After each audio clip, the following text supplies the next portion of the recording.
Oh, I was gonna ask how's coming on that because I haven't seen your recordings or anything on that. Yeah, 8's village, right? So you've taken Honestly, down Dimitrescu. Have you taken down Moreau or Donna? Moreau and Donna. yeah, I called it. I am yeah. 'Cause psychic. the order is big lady, the doll fucker, uh, creepy fish, weird guy. The Kappa Then you reference. Yeah, then you would go after brother, whatever his name is, the dude with the hammer, the werewolf. The Diet Magneto. Yeah, Heisenberg. but yeah, and then you go after sister, whatever, or mother. I can't remember his mother or Mother sister. And yeah, Miranda. yeah, I know. I cussed in the first one right now. Son of a. Are you gonna play the DLC? I'm By the not way, sure if it ends up pissing me off like Sevens did, then I probably won't, but we'll see. it's. I mean, do you want me to tell you what it is? I know what it is. Yeah, go for it. So the DLC is like I can't remember how many years in the future, but you're playing as Hunter will be in nice. You're playing as Rose. Like she's grown up. I think she's a teenager, like some kind of teenager. You're playing as her for a bit, Oh, and you're going back there to the village. I see. Kind of, sort of. I bet the Duke has a grand old laugh when he sees you walk in. When he sees Rose walk in. Yeah. No spoilers, but it's interesting. It's interesting because I just got done rewatching Jacksepticeye's playthrough of 8, and I liked it. Because 8 does introduce the whole. I think 8 at some point introduced the I can't remember what it's called, but it's a 9 where it's just the open area, just shoot them and mow them down. If you're a fan of anything like a lot of like COD, Battlefield, stuff like that, where it's just get in, shoot them, get out. It does got a fun little section of that in it. Yeah, I got to a part where it was just basically it was the castle where you're going to meet the werewolf guy for the second time, and the only weapon I had ammo for was the sniper rifle, and I kept just absolutely bodying people. I'm like, sorry, Capcom, I've played far too much Call of Duty for this to be a problem. Oh no. The Ian, you haven't hit it yet. I'm not gonna spoil it, but there's gonna come a scene where you're like, God, this is a little too easy. You're gonna get it to enjoy a submachine gun. I think it was a submachine gun. I can't remember the gun, but a submachine gun and a lot of fire, in. Rounding 30 cal. Watch out for the blood on the trigger. I'm almost certain it is some form of submachine gun though.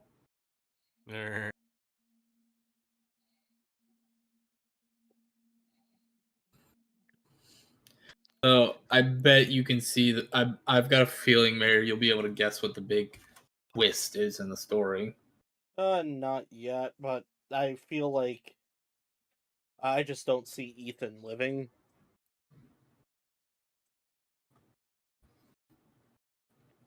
But Tomato. You never know.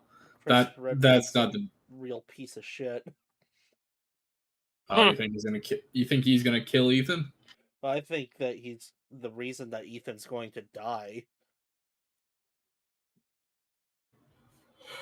Honestly, no spoilers. I won't spoil it for you.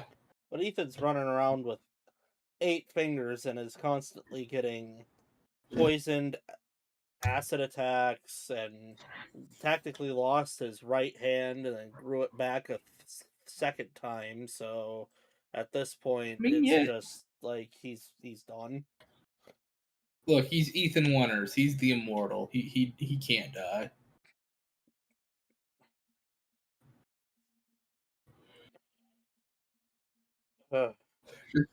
Just pour some goo on it, and he'll be fine. The Fishman was the only one that I had any trouble with. I had to fight him twice so far. Really? Yeah, he is. He's surprisingly difficult because of the what is it? That little like you have to go run around to drain the pond to get to him. Yeah, you have to you have to dredge the waters to bring him out. Yeah, and then the terrain that you're fighting in, it's easy to get sidetracked because it's easy to kill him, but you can corner yourself and then you get hung up on the environment, and that's entirely your fault. And so I died, I was like, okay, that was stupid, and then figured out what I was, it was very easy to just not do that, and then I pretty much ended up having like the first fight took a long time and then I died, and then the second fight I was like I was a speed runner. I had his ass pinned down pretty good. The AI Damn.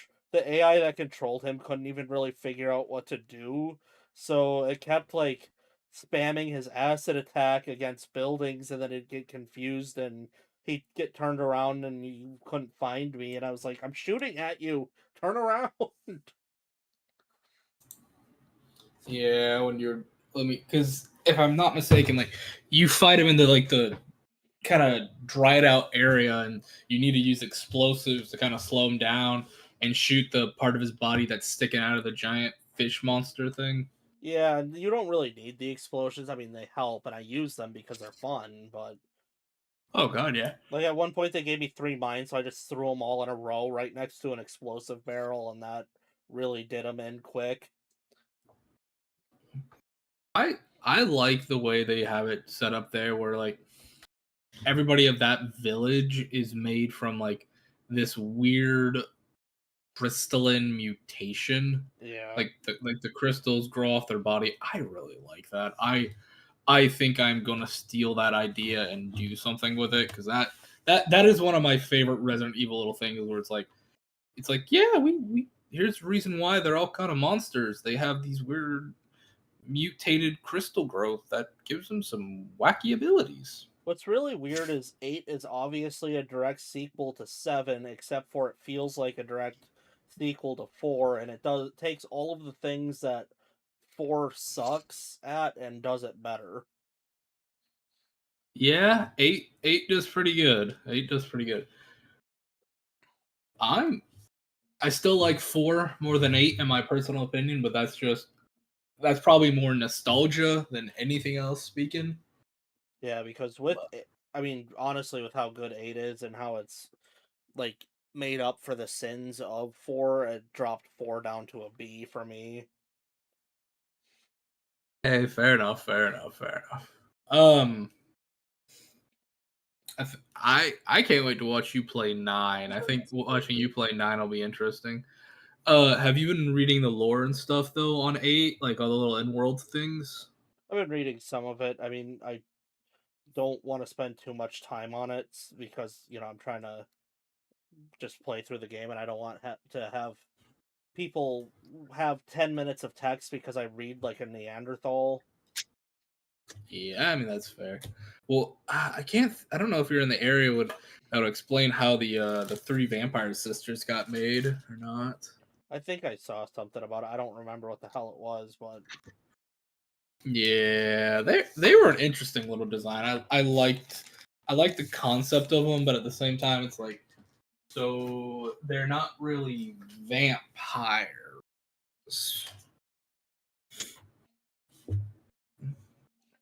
oh, they're just like mosquito people. Yeah, basically, they were like just 3 large humanoids made of a mass of insectoids. Well, I'm ready to get this show on the road, boys. Go right ahead. Hate crime. No. Oh. Let's not do it. Let's not do that kind of a Well, crime. Ominous might have to commit some. We don't know. Well, I got some I got some you know what's to talk about. Mayor, can you go ahead and play Mirage? Yes, it's playing now. The Mirage, thank you. So, we're not going to do a recap. We're not going to do a recap from last episode. We're going to cold cut it. And we're going to cold cut to about 5 minutes before the end of the session. From last week. We see a giant Metro bullet train. We see it from the outside running along the tracks, just speeding down. We can hear the sounds of it as it's going. And then we peer into the train. We see women, children, men, all different races, age. Some people are talking on phones. Some people are just going about the day. You can hear a child looking to their mom, going, Mama, when are we going to get there? You know, having fun. A mother's reading some kind of story off her phone to her kids. One kid's, playing on his tablet. But we focus in on a dwarf. An older gentleman who'd probably be Leviathan's 70. He'd be the Leviathan 70 for a dwarf. A bit older, but, still looking good. Got a bit of that salt and pepper and a gray beard. He's an older gentleman, kind of walking with a cane. As you see, he's just sitting there looking at his phone, kind of like grandpaing up with his big sausage fingers, trying to text something. You can hear him gruffing like, damn technology, and it stuff. I just, and you see him like, I just gotta tell Clara I'll be home for dinner. And you just hear him grouching. Then we cut from him to this humanoid. Looks to be not maybe sure. Medium build, a little stocky, a little lithe at the same time, with a blue hoodie with his head covered and a backpack on his shoulder. We see the back of him only. They're weaving kind of through the crowd, not doing a good job. They're getting bumped and knocked and pushed here and there, but they're making through. And they sit next to our dwarven gentleman. The dwarf barely notices them as they're trying to work the thing, and the individual just keeps staring at the dwarf, almost intently, almost with some sort of purpose, some sort of reason. But we never really see their face. And as the tunnels go in and we hear a stop, District 8, stop! The kid gets up and leaves. But he leaves his backpack. The dwarven gentleman has no recollection, doesn't even notice it. He's too busy trying to figure out the phone, trying to send a message, doesn't want to anger his wife. We see a mess of people get off and another mess of people get on. You hear something about next stop District 9. And it departs. But it never makes it to destination. It is halfway through. We take another shot from the outside of the train before there is a massive explosion rocking the tunnels and derailing the train. And unfortunately, while it is derailed, another train comes by and they smash into each other, creating a giant fireball. Now we cut to the party, or the individuals of our party. Hunter. Yes. What would Gus have been doing at this time? It's kind of a little free time. I'd say it's probably a good couple of hours since Alice's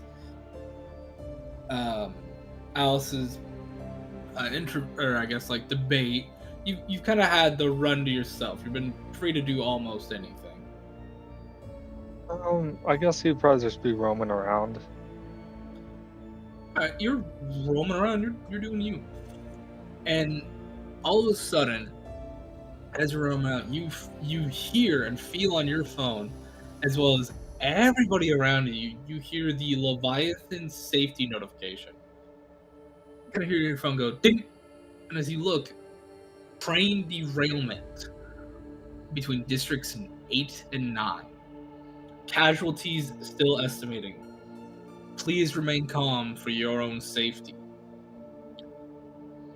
And if you look, the numbers that they're calculating just keep going up and up for the number of dead and injured. There is starting getting live feed. Maybe you go to social media, maybe you don't.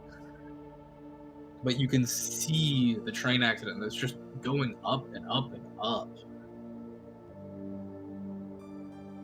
Chaos. Oh, sorry, Hunter, go ahead. Oh, you're good. He'd just be like, it's no good. Chaos. You were sleeping off you were trying to sleep off a hangover just a little bit in your neck of the wood, the bed. You're groggy, your head's still pounding from the alcohol you drank. When your phone wakes you up and notifies you, you just get that Leviathan alert, just butting. You're like, what the fuck? And then as you look at your phone, same as what I just told Hunter. Ship train accident. And right now, the death toll they have at 500, and the injured toll they have estimated to be about 1,000. And you can see it's just steadily rising, as this is ship estimates of how many probably are dead. Porsche, while he was trying to put on the glasses to help him read better and the blur, help see better through the blurriness, just feels him barely feels him tumble off his face as he's just staring in blank horror at the screen, just watching that number continuously tick up and up. Ominous. Yeah. You are getting ready for some sleep. You know, it's probably late afternoon now, I'd say like between 8 and 10 p.m. You're in District 10. You've been told, or you've been talking to some of the individuals here in District 10. They've been nice to you. They've been friendly with you, almost like a family. I think you decreed you're gonna spend the night with somebody, or some people at one of the houses, which, you know, you're talking, and then everybody's phones begin to get that same notification. And as you look, you see train derailment. Multiple dead, multiple injured. Estimated count, 800 dead, 2,000 injured. And the number is still steadily climbing on both. And you can hear whispers and hushes and between people there, like, hey, wasn't Jacob supposed to be on a train coming back? Wait, wasn't Bronny supposed to be coming back? Didn't Maribeth just leave? You can see whispers, panic starting to set in on people, some worry.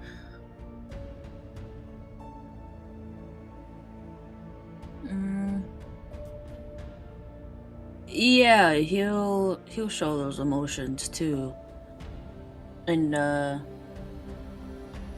ask whoever's close, like, what do we do with this? Do we check on these people?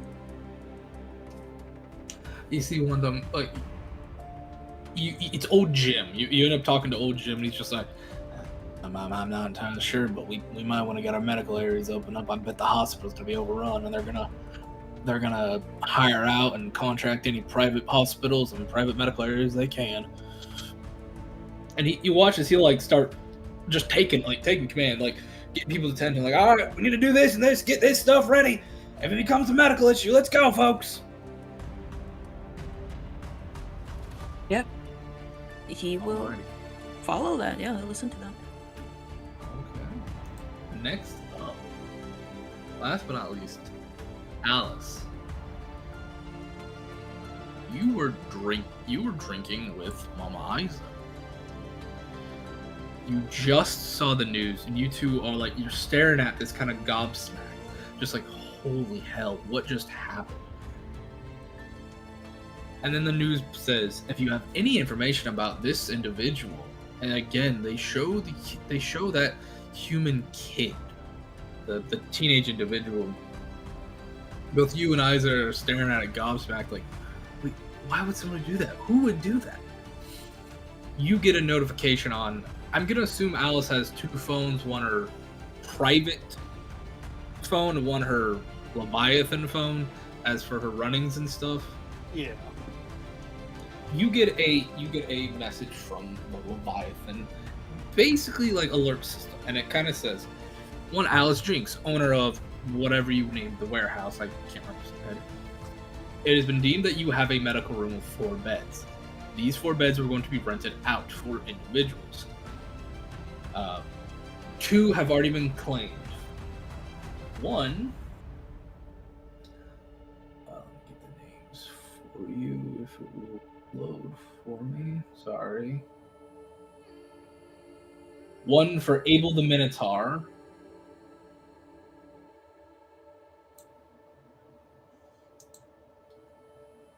Come on. Sorry, 1 second. Somebody be stupid for me. And 1 for Lyra Jink, originally known as Lyra Montgomery. Your other 2 beds will get used as soon as possible. I will quickly pull up social media under the campaign account and just say, recently saw the news, I have my own private clinic, it will be made available to everyone. Okay. As you're on social media, you see the biggest trending video right now is something called The Threat. Do you click on it? Yeah. So it shows up to this like black background and some outline of a humanoid and a distorted voice that says, "People of Leviathan, it is time for us to do what is right and kill those that have wronged us.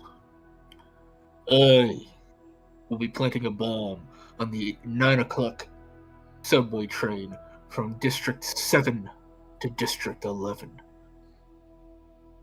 You cannot stop it, but I ask those that are not of the blade or the blade do not enter the vehicle." And as you watch that, it's like, that is all. But the video still plays. The lights go on in the background, and the outlined individual gets a face. It's the kid you saw from the news, and you hear it's no longer a distorted voice, but it's a normal voice. Okay, that's all I need to do. Oh shit, this is still on. And then immediately the video ends.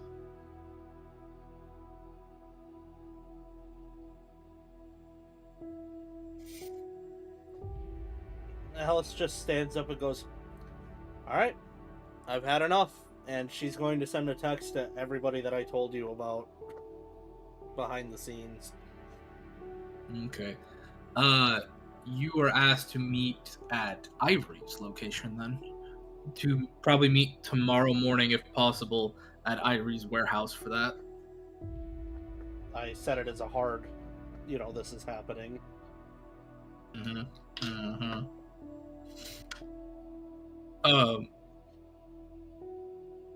Alrighty. Where are you heading? I'm going to head back to my room to specifically talk to my wife, who's the only one I did not send a text to. I'm going to tell her in person. Okay. You make it home. What exactly? She's kind of like, you can see she's completely, she's gobsmacked. You see she's got the TV on. She's looking at her phone, trying to understand what's going on. They have the estimated death toll at 1,200 and the estimated injury at 4,000. All right. That's it. I've had enough. I don't understand. What is going on? I don't know, but they've involved my mother now, who's currently in the warehouse injured as of right now. That doesn't mean that she won't... I don't know if she's going to make it.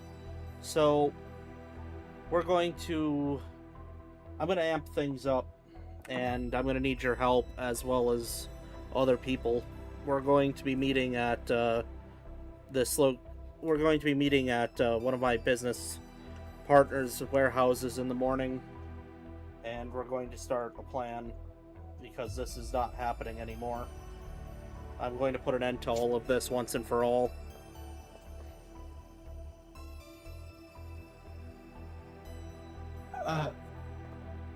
Yeah, no. You see, she's shell-shocked, but she's agreeing with you. She's not arguing with you. I'm just gonna look at her very seriously for the one of the very rare times that this ever happens. I'm not holding any secrets from you. Everything we're going to do from here on out is not legal.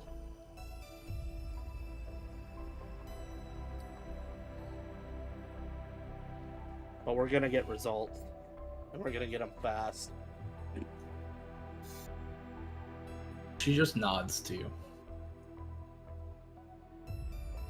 Now, this is your only out. We can very seriously end up in jail or worse. But I am not holding anything back. There's no more jokes to be told. Everything is going to be put into a very swift and dangerous motion. And I'm going to have this done all within 24 hours. And we are going to start escalating every week until it's over.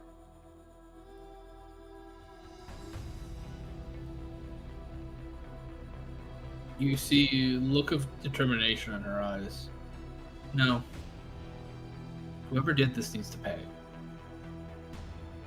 I need you to understand that while they're blaming the Legion, that has nothing to do with the Blade, and we might have to get involved with them. If we can suss out whether or not they were innocent this whole time, and they really were given the blame because of a breakaway group, we're going to need all the help that we can get. This isn't going to be fun for anybody, but this is going to be the only way that we can do this.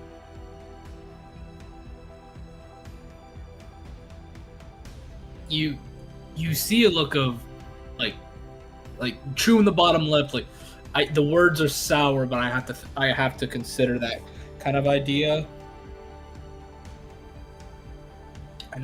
I know. What do you need me to do? You're going to need to attend the meeting, because then you're going to know once and for all how I plan to fund all of this and what it all is going to entail. And then from there on out, we're going to have to continue to use your position to monitor the council. Okay.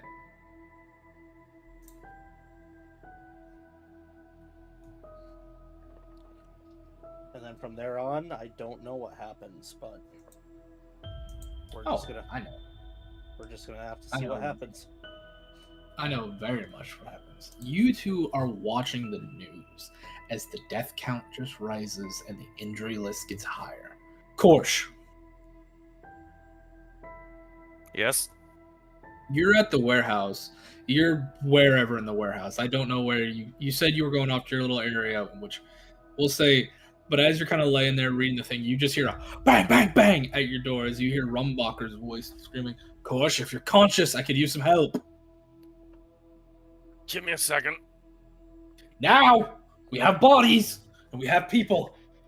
Of course, immediately, feels the sleep just wipe away from his brain. On it. Give me 2 seconds to get dressed. You hastily put yourself on, you come out, you come to the hospital.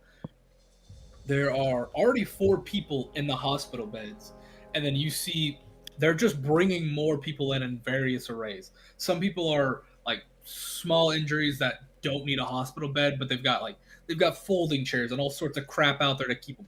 Some of them it's you can't house them here without another bed, and you can see people are Brumbacher's arguing with somebody we can't take care of them. We're already 4 deep. We can take the minor injured and get them going, but you've got to take the major. And it's he's keeping it collective, but you can see the irritation in his voice as there's people screaming what the fuck are we supposed to do? We can't take them. As it's pandemonium in here. But make me a perception check so you can see who's all in here, or who of note that you can recognize is in here.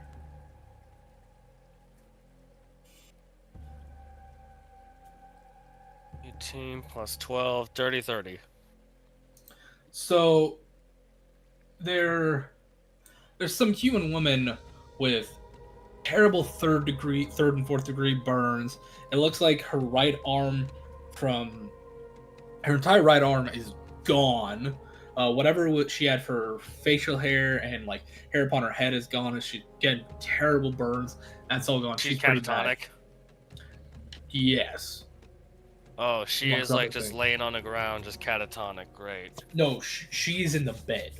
She's in the bed, hooked up to some IVs and some other stuff. As you Okay, see, good. like I said, Rumbacher's running around trying to work people, but he's also yelling at these other idiots to get some people out, get them to a better facility as they don't have the resources. There is an adult male standing over her. He looks familiar. He looks so familiar, but for just right now in the panic and the way everything's going on, you can't recognize him as his left arm just above the elbow is gone. You see it's like tourniqueted off so it's not bleeding anymore. And his left ear and that little chunk of his head is gone and burnt. Like sheer. You see him like he's wearing some form of medical gear. So you're like, okay, he's got to be a doctor of some kind. And he seems to be like trying to work on this lady and then hopping around to the other beds. Go ahead. Can I recall knowledge to see if I can remember her? Her or him? If I can recall the individual? The male or the female? Which one? The male. Since he's yeah. clearly... Society. I'll let you run a society check. Alright, scroll down. There. Okay. Oh, 16 plus 4, dirty 20. 20. You're like, how do I know him? How do I know him? Alice! This is Howard. Oh, Jr. shit. This is Alice's father. He's not a doctor. He's an inventor. He shouldn't be doing anything medical, but you can see he's like running around to the 4 bodies like he's not doing anything major medical. He's just checking the IVs and putting fluid on for them. As you see, there is a Minotaur female, and you see Doug is like holding the Minotaur's hand, and he's like just drenched crying as you realize this is Doug's younger sister. Abel the Minotaur is Doug's younger sister, if you remember. Korsha seeing this and realizing immediately locks in and just quick slips on his slips on his gloves, and with that steely glint of a surgeon going into a potentially fatal surgery, he's gonna try and do his best to help however he can. All right, go ahead and make me a medicine check, because as you're looking at her, you kind of move the sheet. She doesn't have legs anymore. They are gone. Just like right above the knees are these gnarly stumps that you can see. Rumba is like kind of like he's definitely tourniqueted off so the blood loss can stop, but he's running around so many people. The other 2 beds you see are 2 individuals that you don't recognize. One is a halfling male with some pretty bad burns and like a nasty, like looks like glass or metal and shrapnel up in his right upper shoulder and neck. And then the 4th bed is some sort of you're not entirely sure. You think a humanoid of some kind, but there's just so much blood and grime you can't make out the facial features. But go ahead and start making a medicine check just to see how this is coming around. Thankfully, I have a mastery in that, which makes it plus 17. With Add an additional 5 to that as well. all right, 22 then. 22 plus 18, 40. All right, you're like, okay, I know what I'm doing, but just in the rush of everything, you feel like all of a sudden it's like something's flowing, something's coming, and Rumbach like just comes up, hands you like this little like tin box. He's like, take these, it'll help. Let's go. And you see he's moving around with the precision of like a seasoned medical, like seasoned hospital operator. Yeah, he's running perfect as he has 3 abilities actually that are specifically designed for this type of environment. And with him giving you that +5 bonus, you guys are working on person after person after person. And maybe you pop one of the mints, maybe you don't, but you just feel your brain being sharp At this point, completely on point. Course should probably like wind up accidentally popping 2 in first and just sticking with 1 after the initial rush of the 2 wore off. It's strong. It's like hitting. It's like it has the same stimulation to the brain as like a high level like nicotine pouch to keep you stimulated, but it's not nicotine. It's something else. You can tell that. But your brain's not focused enough to try to figure out what it is. But you're going from body to body to person to person to person to jumping around. And you're just working and working. You're able to get people, but as you're working, the humanoid that you're not able to identify, they unfortunately pass away, and the halfling do not make it due to blood loss and then succumbing to their injuries. Porsche just morosely pulls the sheet over the halfling, head just hanged in utter shame. I'm sorry. And as soon as they're dead, you see Rumbacher's like, I'm sorry, friend. Notify, like, does a little, like, two-finger, come here.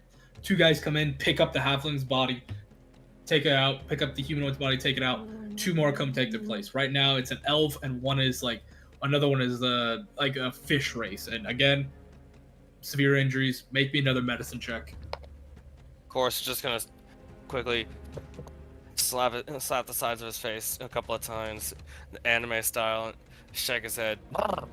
Right, let's get back to it. Let's see, still +5? Yep, still +5. Alright, so 22 plus 15, 37. The elf has very bad lacerations over their face and the right eye, and there is perforating shrapnel on the like lower abdomen that's going up in such a way that you think it might be touching or piercing a lung. And the fish individual has severe damage to the left side of their body where their gills are, and their arm and their upper rib cage, as there's burns, shrapnel, and other damage. Is the elf's eye salvageable or is it destroyed? No, it is destroyed. You take a look, like with the time and energy you're doing right now, you're realizing real quickly this is not perfection. This is meatball surgery to get them alive and keep them ticking. As you guys are running around and just trying to right now, you're doing damage control. You're trying to make sure they live. This is Field Hospital World War I style. This ain't pretty. Yeah, this is like the MASH units. It ain't good. You're trying to make sure they're alive. Gus. Yes. You're making your way back to the warehouse, and you're seeing people just running in and out. Some of them are carrying like dead bodies on stretchers and laying them out in the hallway. Some people are helping like injured folks in. What are you doing as soon as you see this? I guess he would probably make his way inside and try and find Alice. Alice is not in the warehouse. Oh. You do see Korsh. You do see Rumbacher. Those are the only two employees that you see that you know and recognize. Yeah, I guess he'll look over at Korsh and be like, "What do I do?" Just help however you can. I guess he'd run back outside. Is there any like? There's probably no dirt or any like. No, dirt on the ground no or anything. Oh god, there's no dirt on this ship, kind of thing. That's a commodity used by the agricultural district and stuff, dude. Right. I was. Hold on. If you want, you could probably help them with like moving the bodies and helping people in. I guess yeah, he'll run outside, and he would know where carts are at since he was on the cleaning crew. He'll go find a cart and just, start anything that's dead. He'll just start throwing in the cart and hauling off. Okay, you started putting people. Personal effects, dude. You're not robbing them, no. Okay, you're helping them move out bodies. Is like, unfortunately, people are succumbing to their wounds out here, especially the really bad ones. People are dying, and like people have been calling for the Graveyards Guild, the clergy, all that to come take care of the bodies, but it's not working. And you're like, fuck it, be damned. You start sending the bodies down what you would know as the cremation tubes. You know they're supposed to get proper burial rites before they go down this. If like you're supposed to do like a whatever, but you're like, this is an emergency. We can't have them piling up. This can become a medical problem. Yeah, So you're it just would be- taking I you're think- taking them. I think he would look at it like this is just going to cause problems and cause us probably just to get people to get more diseases. So he's like, he'll pay for the consequences later, I guess, if he gets caught. Yeah, you're piling bodies. You're running over there. You're throwing them down the inferno chute, because normally they take the bodies for decomposition to turn into fertilizer. But it's like, no, they need to go down the incinerator tube. We cannot keep the bodies here. And normally these things are locked, but you see, it is unlocked right now. You can just start tossing. Oh, he'll just start. I mean, he'll do like a little, I guess, a prayer to himself, be like, "I'm sorry," but and just start chucking.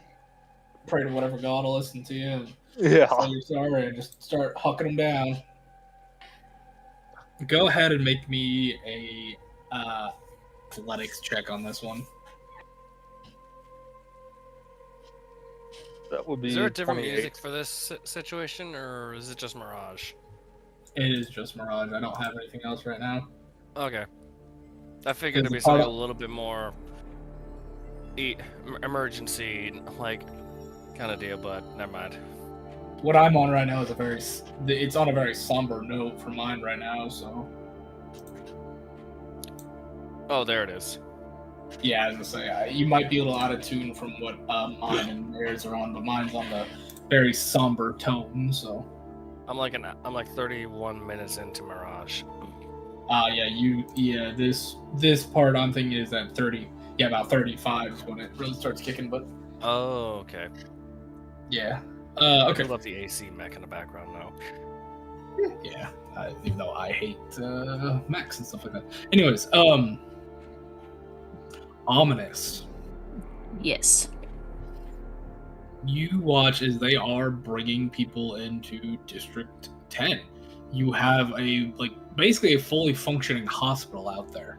They're bringing, person after person after person after person. Men, women, children, just bringing the hospital. You can see doctors around trying to check on them. And there's some nasty damage. There is some nasty damage done to some of these people, like missing limbs, burnt bodies, and there's a lot of dead too. And with your ability, you can just see wandering spirits of freshly dead people, standing over their bodies, standing next to one loved ones, trying to like, "Hey, I'm not dead. I'm right here."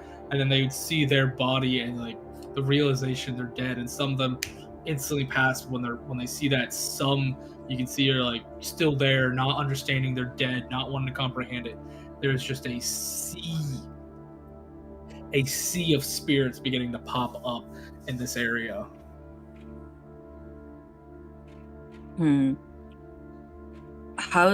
Are they managing medically wise, helping people? Oh yeah, definitely. They've got a good medical area here. Would it be Ominous would just be more in the way if you tried to help with the medical side of things? You could probably help getting people to and from the hospital, or little menial stuff, but you wouldn't be allowed to do any of the medical work, if that's what you're asking. No, that's fair. He would find, because I can only do this once, and it's a new spell, a big enough area. He's gonna do Soothing Spring, and it's 30 feet wide, and it's a soothing spring that's comfortably hot and smells sulfurous. It's like a spa, and it heals for 10 d8s if you stay in there for the whole hour, and it can hold up to 16 medium or smaller. A large creature counts as 8 medium creatures. Okay, so you're casting magic.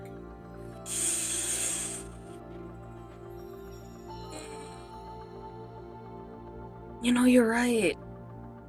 I mean, it's up to you. I ain't gonna stop you. I'm not gonna stop you. Allowed. No, you can if you want to. No, he can't risk that.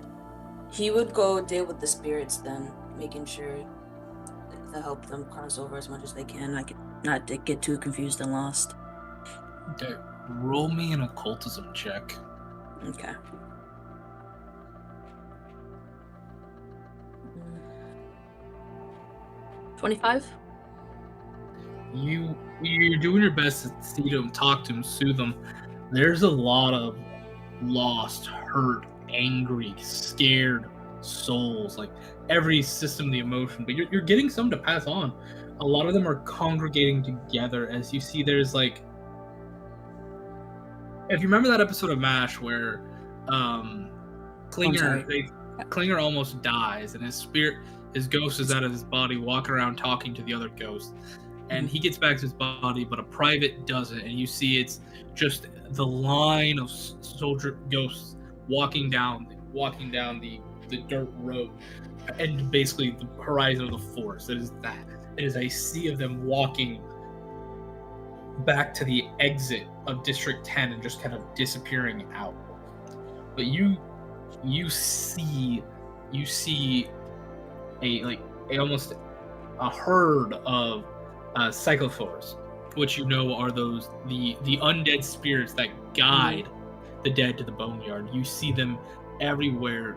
They will come up to a spirit and you'll see them just like touch or grab them, and then they'll disappear. And a lot of them are small little birds or foxes or some sort of animal with the weird little hood and covering over their eyes. Some are small, like little humanoids that have wisps of shadow rushing around them. They're talking. But there's one individual that is like dead staring at you. It is a tall, lithe, lanky creature with disproportionately long limbs and legs, a little hunched. It has long, 3-taloned hands and these giant 3-clawed, like beast-like feet. It has some sort of hood coming over its face that drapes all the way to the ground, even though this creature has to be 10 or 12 feet tall. There's a single beady red glowing eye coming out of whatever this hood is, and it is staring at you, and you just see ethereal puffs of like smoke blowing off as it is walking around, touching the souls and sending them, but it has been dead set staring at you this entire time. It has not got close to you, but it has been staring at you.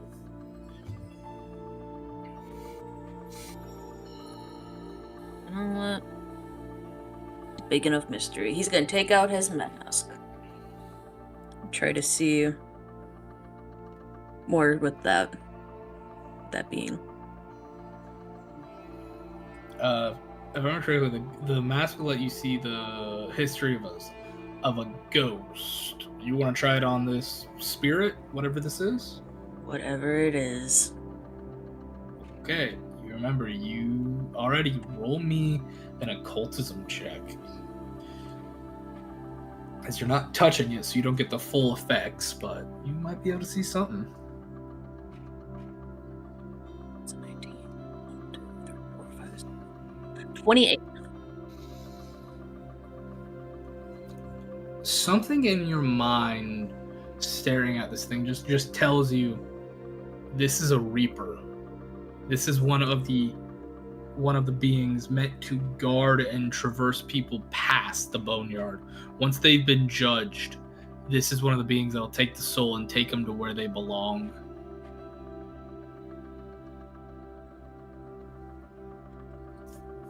Dead set on me.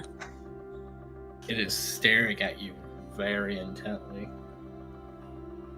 Like a debt he didn't collect. Yeah.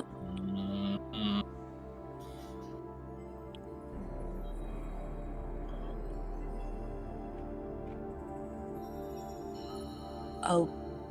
He'll just say to the thing respectfully, I'll go when I'm allowed. And then I'll just keep working on the other ghosts and helping still. Alright. Alright. And because we've emphasized it's like a military like kind of base, just how structured is it being right now? Extremely. There's a little panic, but it is very like there's a structure, there's a plan. People know to a degree what they are doing. Mm-hmm. And is our lovely leader around at all? Overseeing any of this, or? You have not seen him. I will put it that way. Okay. Yeah, he also It keep seems up like- for that then too. Okay. Seems like old Jim is kind of taking command or control right now. Okay. Yeah, that's pretty much that. He'll help medically if someone really does need help, but other than that, Yeah. that's him. You all are partaking and doing what you can. Some of you working medical, some of you helping spirits, some of you are disposing of bodies, and some of you are currently consoling your wife as the number keeps growing. One of you is almost catatonically paralyzed at a bar, staring at a screen as somebody they know has just committed a ungodly atrocity. After their words in the last session may or may not have pushed the very edge on which this boy has jumped. Now, we jump 10 hours into the future. Korsh, you and Rumbacher have been non-stop working for 10 hours straight. I don't know if Korsh has like mutagens that keep him going, or if he'll drink an energy drink, but it's just going and going and going. And you feel like there's not going to be the end of them, but after 10 hours of non-stop work and treatment, it has died down to the point where there are no more major, like, immediately working on them, they're gonna die. You're getting people in with like medium to minor injuries of like tourniquet it, wrap it, remove some shrapnel. Okay, we're good. Yeah, Korsha, his eyes are bloodshot at this point. Maybe a little bit twitching from the 1, 2, 3 energy drink cans that are lying in a small pile from where he's just tossed them and just needing that shot of energy he needed to keep going. Rumbacher, is there even any sign of it slowing down out there? The major ones are done. Major surgery is done. I just finished it on the human and the Minotaur too. They'll be okay for the most part. I think now it's minors. If you need a rest, take it. I can work on some of these. You sound like you're about to fall. You sound like you're about to fall over on your feet. You take a rest first. You've been doing it longer than I have. I can go another hour. I've got a few more in me. Besides, I've got to get to my clinic. A lot of children got hurt. All right, I'll take you up on that. I'll sit for a minute. And he'll like slowly shuffle lurch his way over to a chair. Okay, he's gonna look to the last individual. Okay. All right, Korsh, I've got to get to the clinic. And he's gonna grab his medical bag and he's gonna bolt.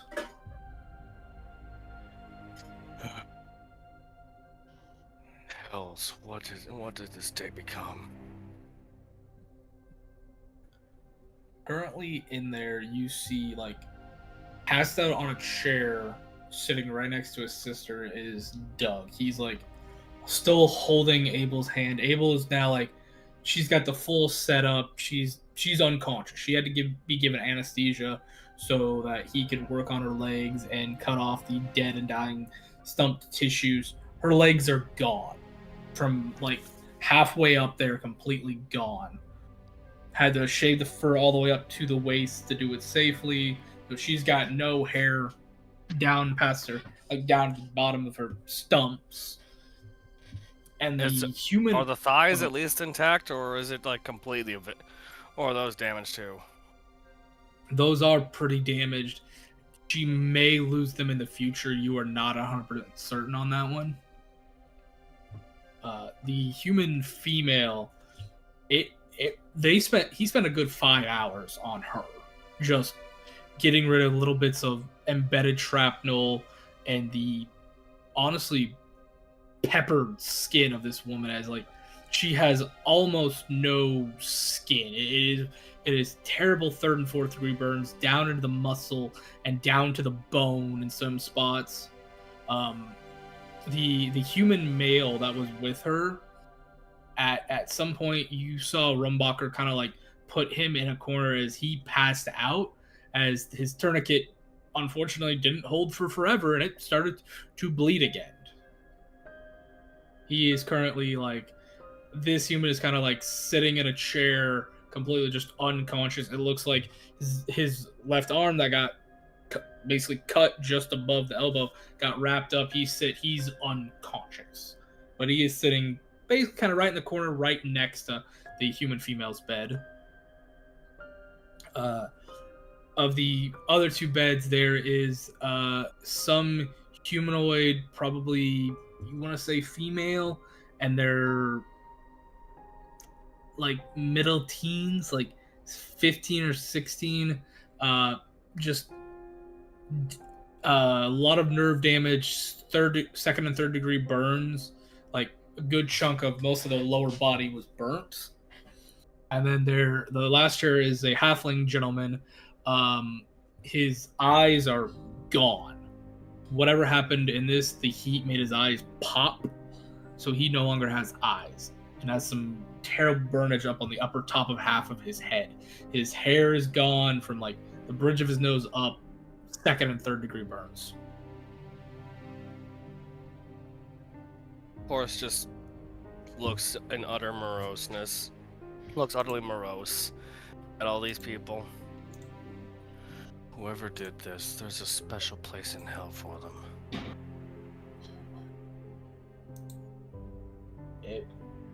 It's just blood. It is nothing but blood and death.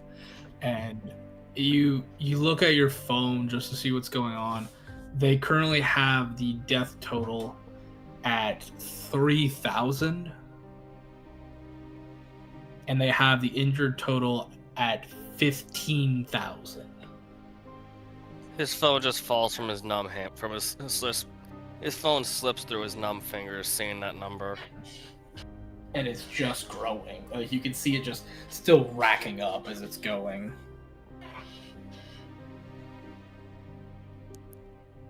He'll pick his phone up and just flick through his contacts. And he'll text someone. Who do you text him? What do you text him? I think you know who. Oh, I think I do. Hey, ... I take it you saw what happened on the TV. I've been working on the victims. It was a damn slaughter. Send. You almost immediately get like the triple ... by it. You get a message back. Coffee and a breakfast sandwich sound good? Yes. Be there in 10. Thank you.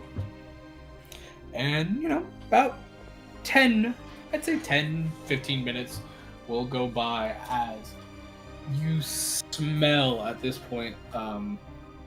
You can smell. It's like mom and pop, high quality breakfast sandwiches and a couple cups of coffee. As you see Margaret come in, like holding like a big like tote bag worth of food and drink. Oh, I love you right now.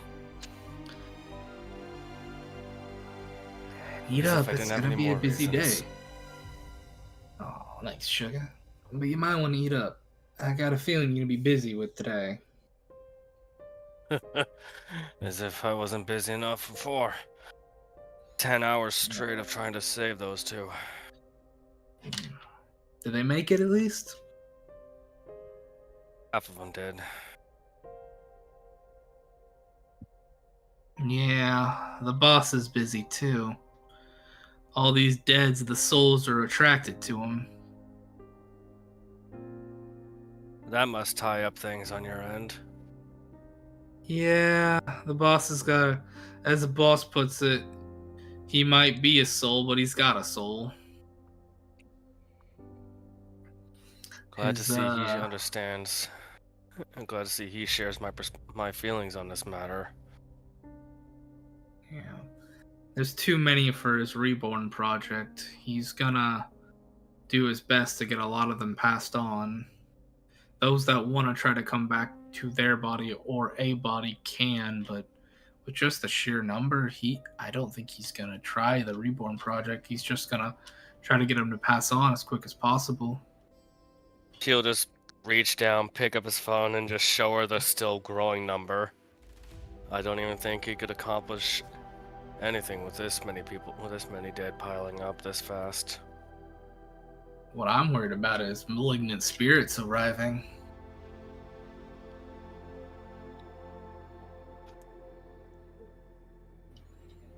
There will be a lot of people who feel like they didn't deserve to die, that's for sure.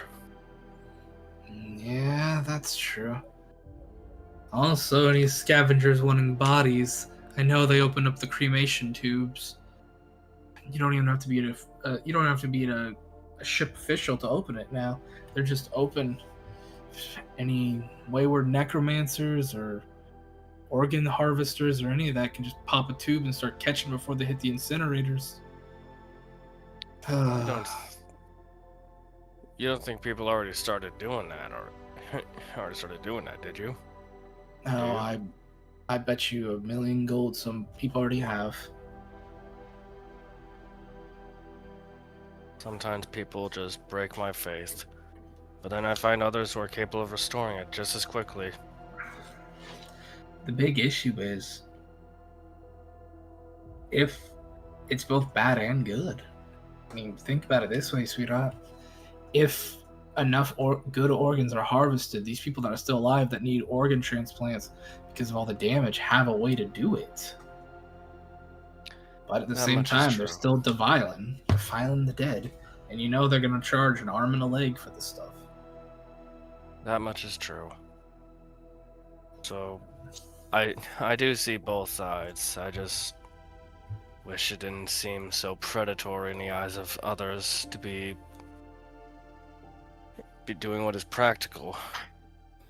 But then again, I'm not sure a lot of people would be willing to give up their pieces when they go.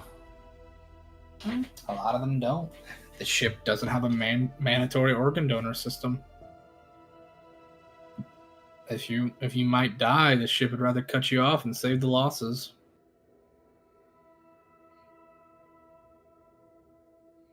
It just leaves a bad taste in my mouth. So many people whose lives could be saved. Yeah. Not much we can do, though. Well, if Alice winds up getting a position she's been crowing about, I might slip the idea by her, see if she can get some things rolling. The boss likes her. Their boss really does.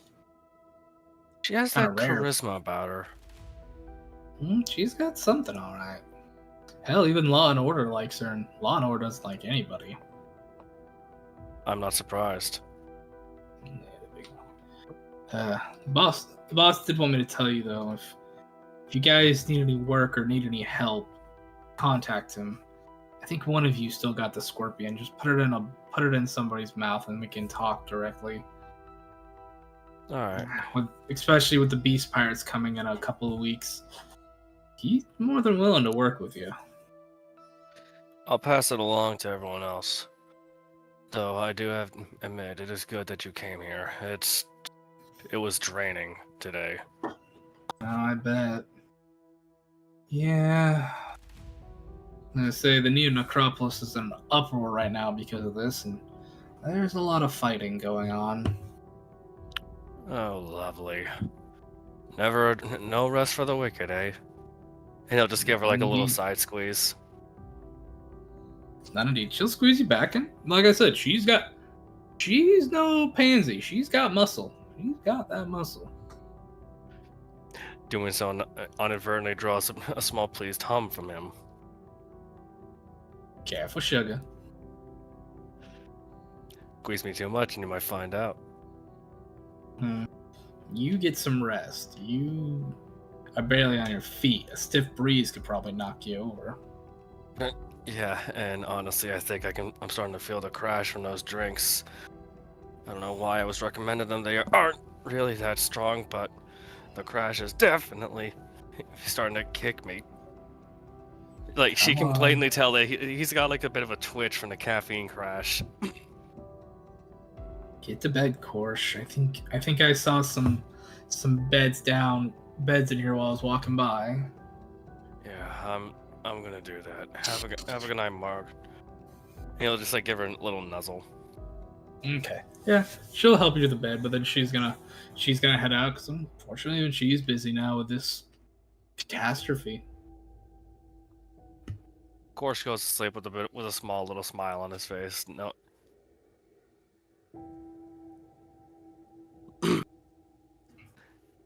Alice, Yes. it has been 10 hours since this has happened. Did you get any sleep, or were you up with your wife all night watching the news? No, we would have gotten the proper sleep. I would have insisted upon it so that we could stay sharp for the meeting. Okay. Then probably around like 8 or 9, not even 8 or 9, probably like 5 or 6 in the morning, there is a Hesby at your door. I don't open the door, I just go, "Who is it?"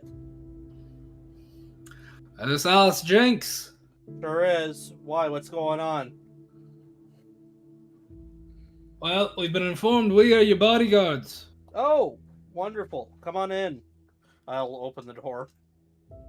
You will see 2 dwarven gentlemen. One seems to be an older gentleman, like an older dwarf, completely bald on the head, like bleach white beard. He is wearing, you can instantly tell he's wearing the attire of a clergyman.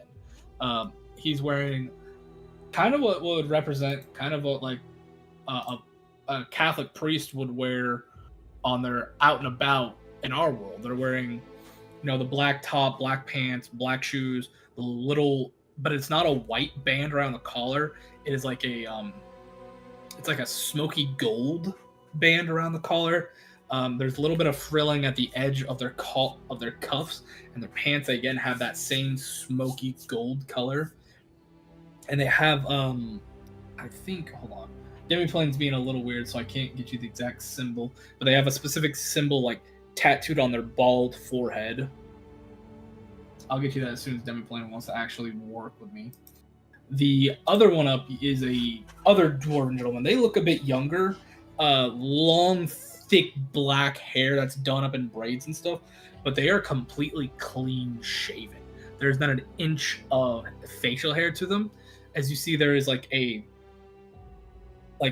high grade medical, not medical, but industrial gas mask that is hanging around their neck. As you can see, some sort of like little, kind of similar to Korsh's apparatus, but more like definitely better technology, not directly embedded to the body, but like probably could sit on their hip, kind of alchemical device. And you can see vials and stuff hanging off their side, like chemical bombs or smoke grenade type things.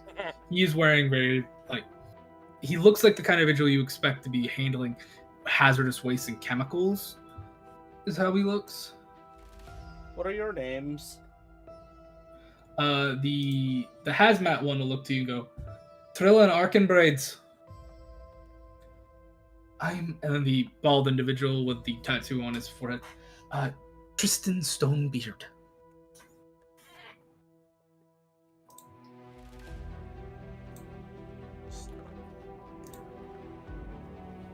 Well, I've got some bad news for you, fellas. You got your work cut out for you.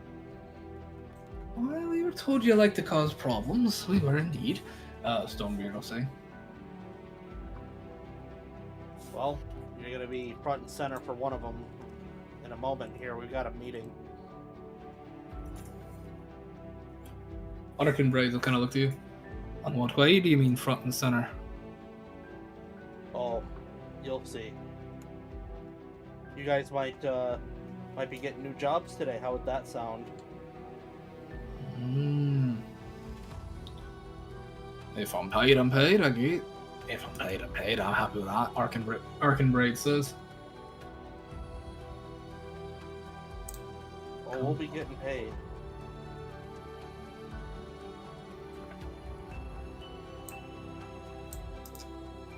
Then lead the way. Come on, dear. We gotta go. Oh. You make your way to Ivory's place. Now, would you please inform everybody the individuals that you have called for this? And I'm going to roll to see if they can, who does and does not make it. I have called Licton. Yes. I have called the Sharp Dressed Man. Okay. I have called Mr. Tinker, Mm-hmm. the Bomb Gnome. I've called the Lizard Folk. And I have also called... I want to find his... I know it's the Rat Folk, but I can't think of his name. His name is... My goodness. Yosem. Yosem the Rat Folk. Okay. Alrighty. You get everybody. Some of them look a little frazzled. Licton looks like he's been hit by a truck. He looks exhausted, matted in like grime and grease, and he just looks tired. But he also looks like he's here and pissed off, like determined but mad. This is a very eclectic group of people, which makes this even more fun. Mm-hmm. As soon as Alice walks through the door, is everybody just kind of sitting down? Yes. Also, I got those names backwards. Trillin Arkin Braids is the cleric. Tristan Stonebeard is the alchemist. I had those mixed up, sorry. But yes, they're all sitting now.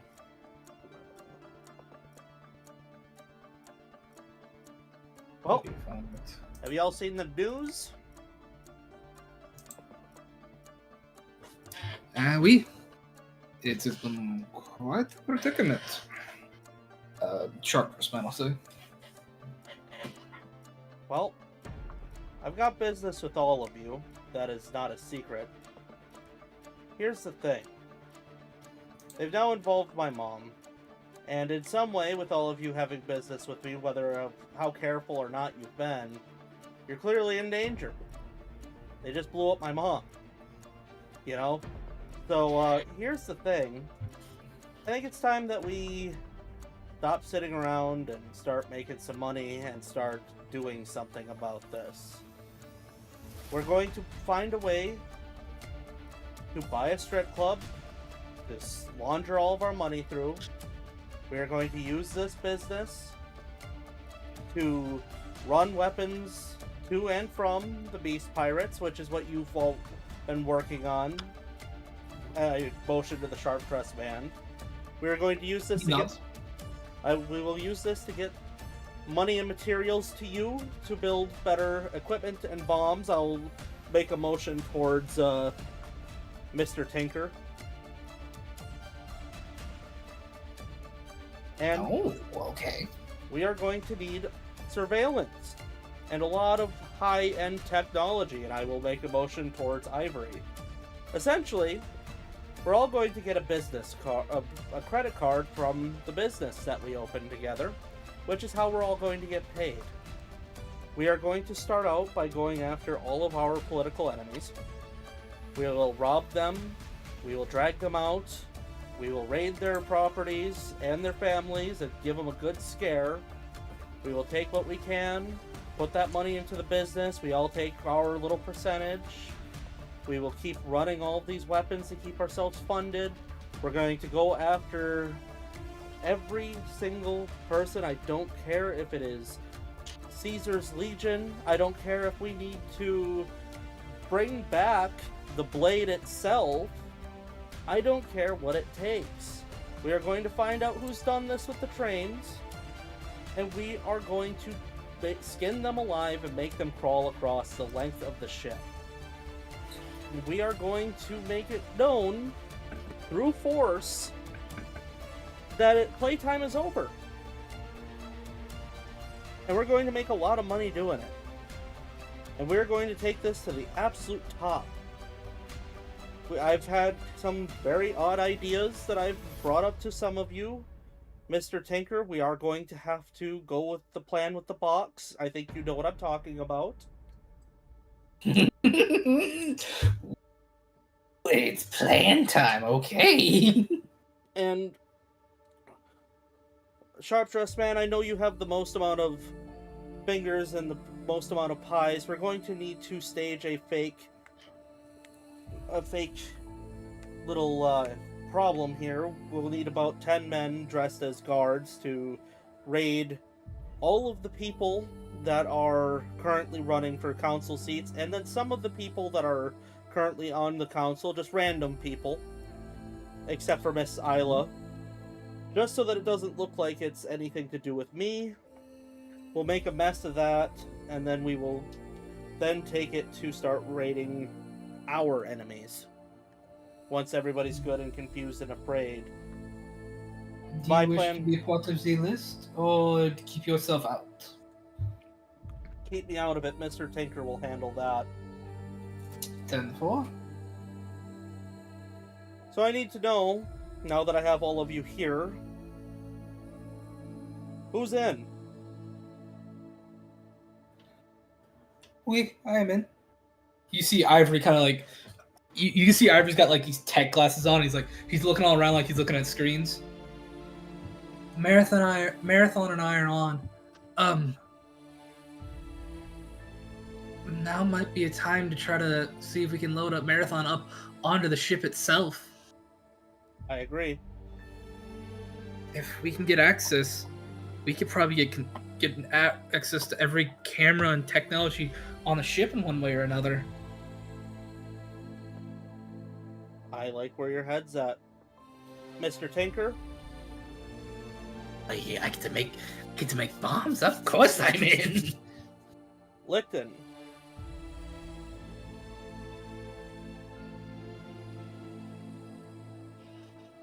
I got a strip club. I've got men. We've got a business. But on one condition. That being? When we find this fucker, let me be the one that breaks him. I don't care if I know them personally. They will die. No matter who they are. Whoever's involved, they will all hang. They will all drag. Deal. I'll get the boys going. We'll get the strip club up. Well, I'm also going to recommend a laundromat, a coffee shop, and at least 2 other businesses we can find. Spread it out so we've got more avenues. We'll need a general store and whole empty office building to continually generate rent. Yosem and Hum? Yeah, what is it, boss? What's up, Alice? We've called you guys here specifically to help more on the ground level for gathering business. You can hang out at the various locations. Of course, you'll be eating and drinking for free. Just trying to find out any information. I don't even care if it's irrelevant. If we can sell the information, we want it. You watch us go like, okay. If you want, I do know of an empty office over on 5. I do a lot of some of my DJing over there. If you guys want to rent it out, as long as we can keep DJing in there, I think you can get a good traction and get some people in. Sounds like a plan, but I also want it to be known that you two will directly report to my wife, Mitsuko, who has access to the higher-ups. You're the information network. You'll be working with Ivory. Mr. Tinker and the sharp-dressed man will be working directly together because they have the weapons and all the other things on lockdown, and me and Licton and the guards here are going to be working directly together. Of course, we will continue to feed each other, but this will at least split us up enough to keep each piece of the pie continuing to be fed, while still maintaining people that are good at one thing can stay in that lane. We should not be diversifying. We need to play to our strengths.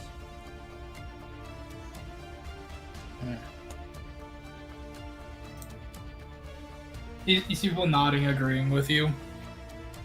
You can already see Licton is like, you can see him sending out texts and stuff to a bunch of different people. Sharp dressed man is got a phone out, and you can hear him making some phone calls already. Ivory is kind of like, he's not talking to himself, he's talking to Marathon. You can see him, like, his hands are wearing these like super thin mechanical gloves, and you see him, he's touching things that you can't see in the air. Mr. Tinker is like already like fidgeting with something on the desk. And Yosem are kind of like talking to each other, kind of like trying to plan something. You can definitely tell. Your wife's just kind of looking around, and she's next to you, looking around at everything. Now, it goes without saying, we can't trust anybody but the people in this room. This includes the other three, well, the other four. Sure as hell can't be trusting Quicksilver. I don't know what Ominous's motivations are. Isa has troubles being cooperative with Licton, so I'm not sure we can trust them. That also leaves Korch out because of Korch's allegiance to Isa for obvious reasons. However, I do have good feelings about being able to buy over Gus.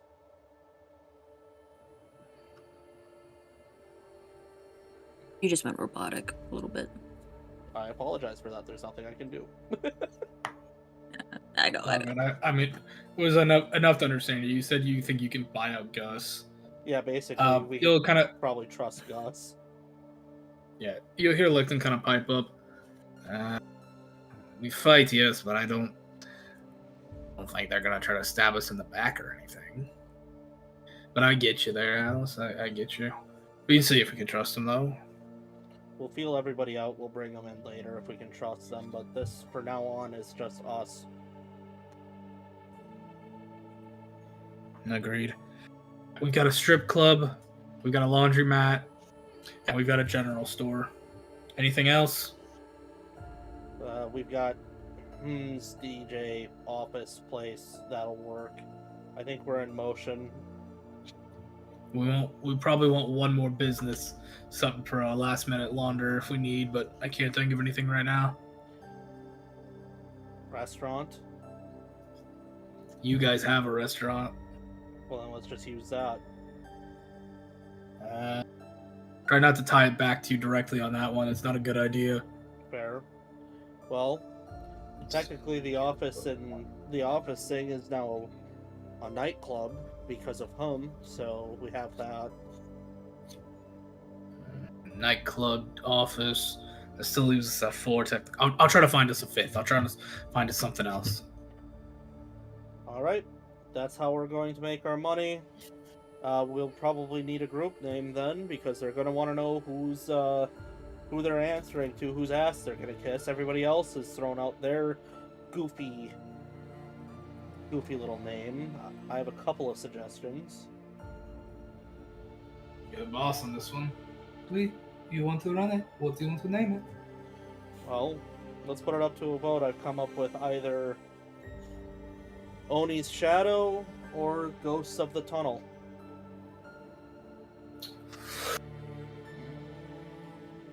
I like the only shadow. I like Ghost of the Tunnel a little bit more.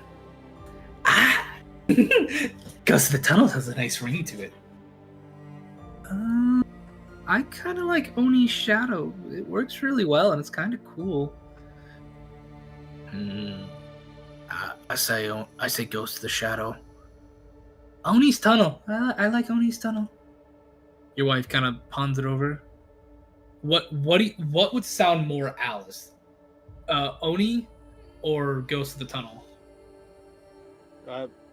Both would work. I mean, I guess Oni's more of a vengeful spirit, so that's kind of what we're doing. Yeah, then she would say Oni's shadow. Alright. Sounds like we've got the group name. We'll just need to find a goober who likes to talk and put him as the face of this whole thing. Leave it to me. I know a guy. Great.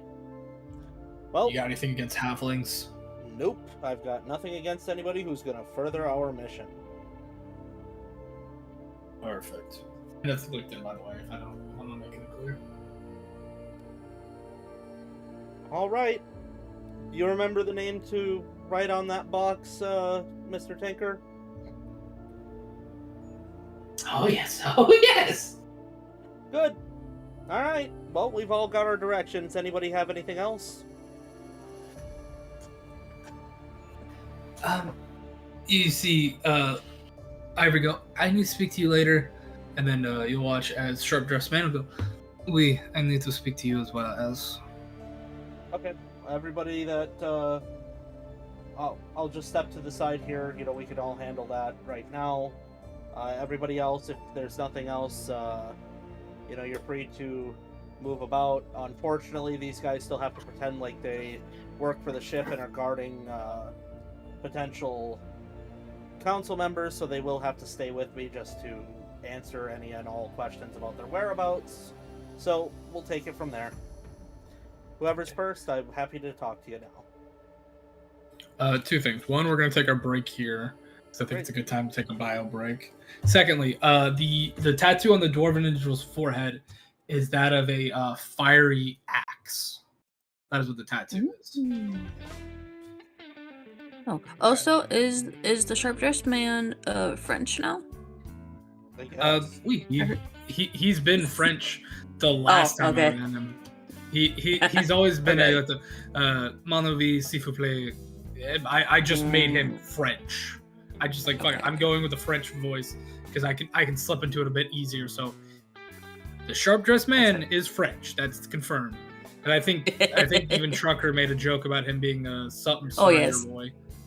All right. Oh yes. Break, everybody. Okay. Yep, I'll be back. Oh boy, that was some tanks. No. This is why I love this game. I love D. This is why I love D&D. It's so much fun. Because then shit like this happens, and then I'm like, oh boy, am I glad I'm muted right now, because I would have been laughing maniacally. Rather, they wouldn't have been able to do any role-playing at all.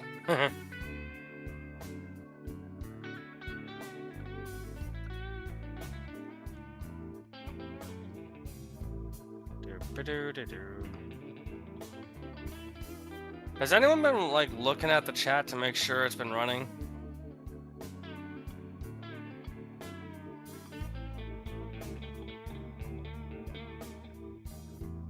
I just had to get guacamole. Hey Thunder, is the actual broadcast running, or is it? Last I checked was 10 minutes ago, and it was running fine. Is it saying that it's not now? No, I'm just checking again.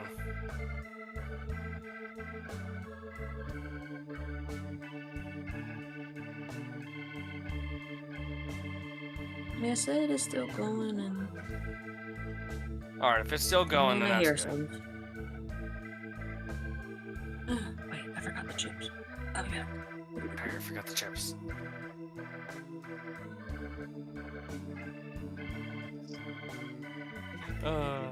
Sometimes being a shit is fun. Sometimes it's worth it to be an utter shit.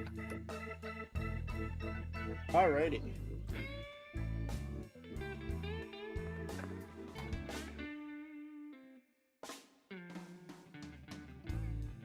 Do-do-do-do-do-do. Some diabolical shit. Nice heaping plate of shit, hair. I figured you'd like that. Oh, I was sitting here grinning like, oh, Like, good. are we all worried for Mama Isa next time she comes back?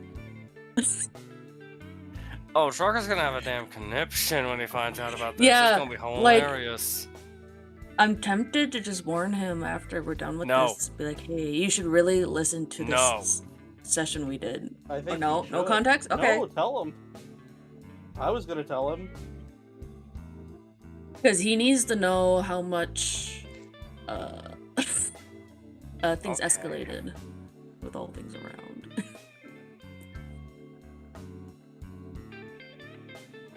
I mean, it's only fair. Or else he's gonna be really confused. The shit in me is like, no, don't let him find out. It's gonna be hilarious.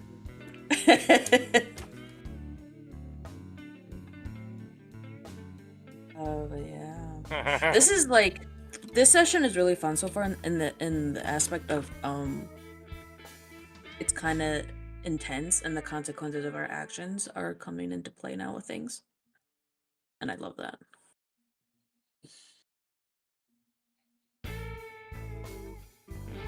Yeah, I think. Other consequences feel ominous. I was telling Flame, like, I'm genuinely worried that at some point it is just going to be like a 4-way civil war. But if that also naturally happens, that's kind of beautiful in its own way. Well, it'd be like my side versus your side versus Mama Isa and Korsha's side versus Quicksilver's side. Mm-hmm. We're all at a draw. Mm-hmm. Raw.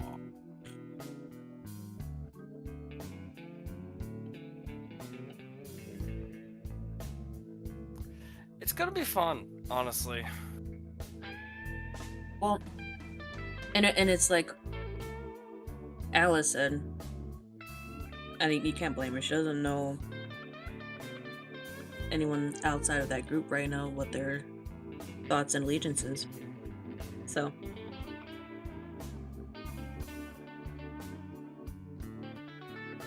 No, I just put together a group of people that already worked with or for me, and people that I knew would be equally as bad.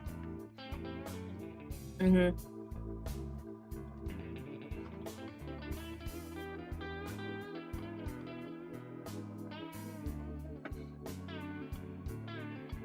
I'm trying out their Tostitos, but their new flavor. They're Mexican street corn flavored chips. And they're pretty baller.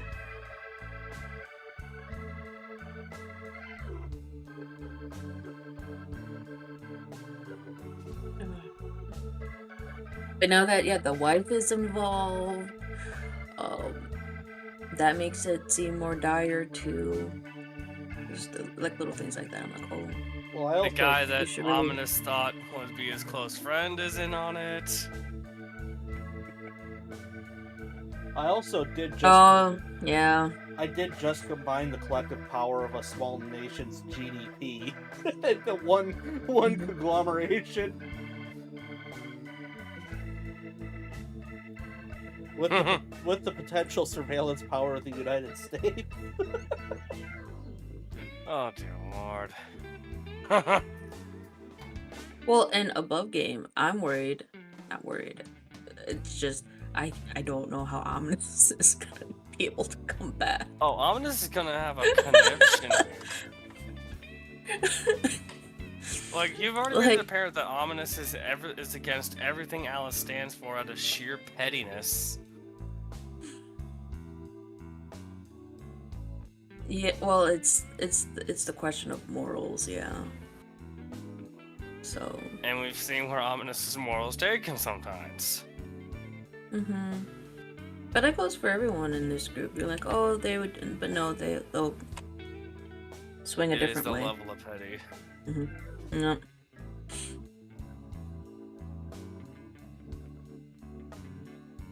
And I think that's the struggle, is I have to put my mind in, like, a 16-year-old boy. How would he be with that? And truth be told, he would be more on the petty side with some things, so.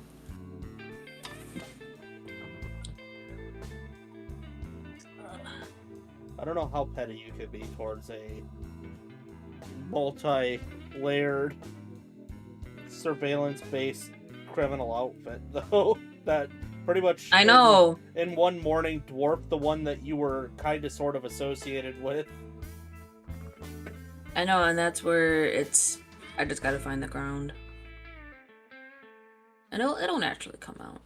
Oh yeah, and And a lot of it is you know, we all just gotta trust Flame to stitch it all together for us. well, So. and Alice still holds out hope that you're willing to quit being a jackass and come and be helpful. Well, and he hopes the same with you. Like, it's like we think the same but so different at the same time. The characters do. You're 16. It's really weird. Mm-hmm.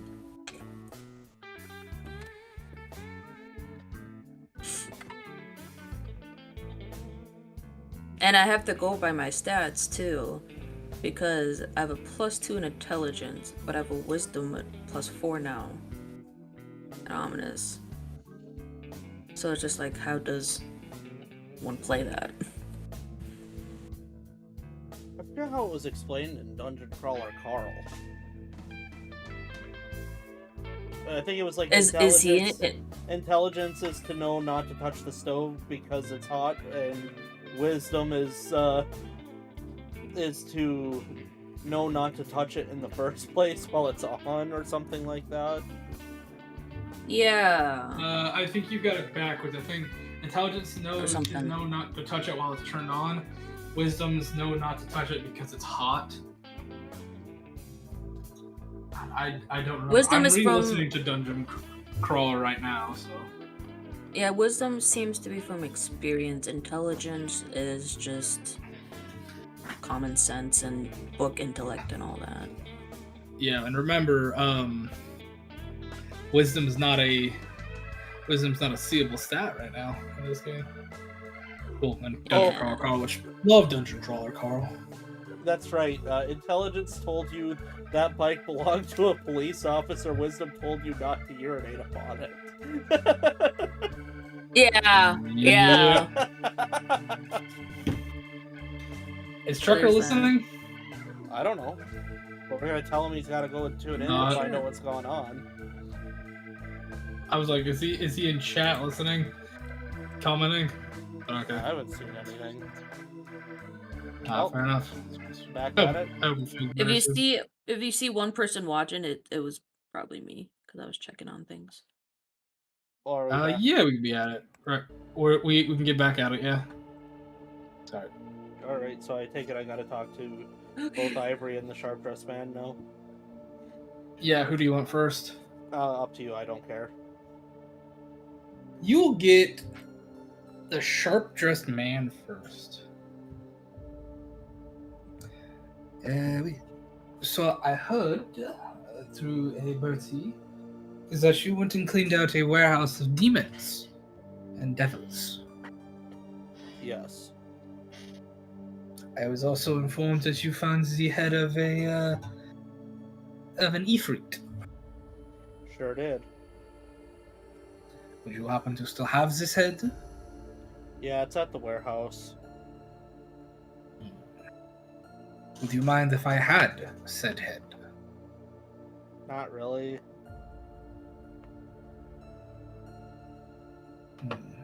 I just say, Well. you'd have to go. I mean, you know how to teleport in and out, so I mean that's not a problem.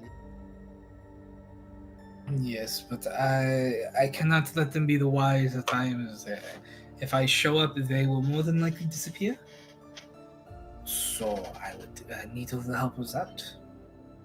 But if you give me the head, I may or may not be able to get you a spot to do some agriculture in, as I know you've talked about it from time to time.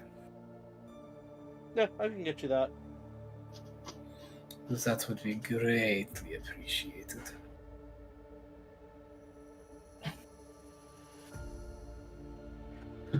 Okay, Marmy, that's all I need. Sounds Ivory, do take care. And Sharp Burst Man's gonna say hi to you, say bye to Ivory, and then just disappear. very well. Good. Hello, us. I'm supposed to be German. I will try to stay German when I speak. I wanted to tell you, we've got the game. Well, it's in beta right now. The demo will be coming out soon, but we've got the game ready, and we have when we go into the VR system, we are thinking about trying to sell the VR consoles as well for this game. You know. Excellent. I'm glad that the money went to a good thing. It did. We're doing an open world sandbox type of world for space. You can customize yourself. You can acquire spaceships and customize them. It's going to be total virtual reality when you play. But it's open world. It's a great design, and we think people will really like it. I agree. But we have just started the kickbackers, and we are currently in the process of trying to sell the virtual reality system, so the VR system, so people can buy it. Not a lot of people are buying the VRs right now because we haven't really given a lot of games out, but we're going to put out a bunch of demos and a couple small, like, just little touchy games, so there's variety. But this will be the first big launch for this kind of console.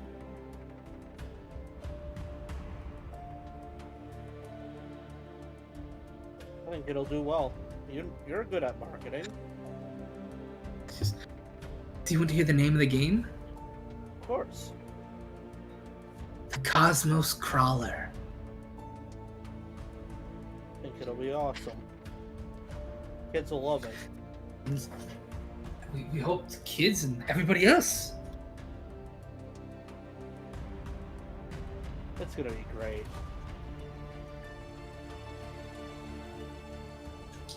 Oh, by the way, oh, I'm sorry, my head just span for a second.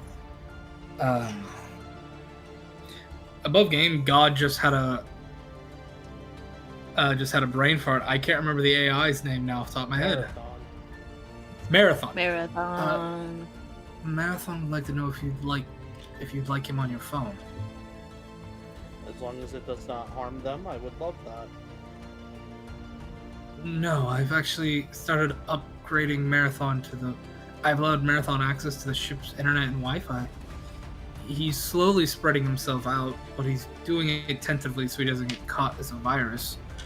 He would like to put a piece of himself on your phone, if you would allow. I will hand him the crib phone. You watch as he'll wave his phone over, and you can see it's saying data transfer, and then a good minute go by before you're at ding, and Marathon is now on your device. At least a copy of Marathon or a part of Marathon is on your device. Excellent. Hello, Alice. Hello, Marathon.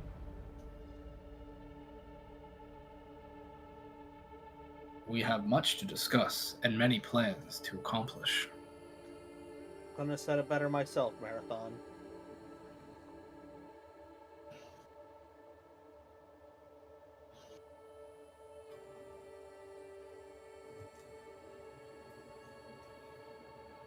Very well. Is there anything else I can help with today? Just looking at everybody that's still there. No, most people are shaking his head. You see Licton has got up and left. He's talking on the phone as he's walking out. Sharp Dressed Man is gone. And Yosem are just kind of mirandering and talking a little bit about something before they eventually make their way to the door and start heading out. Your wife's just waiting for you. Mr. Tinker is still tinkering on it, but you see he's now got something. He's got some kind of small, square, box, mechanical thing.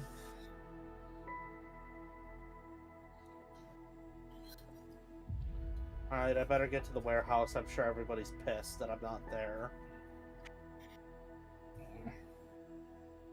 possibly ominous. Yeah. It's the next day. You've been busy. You're tired.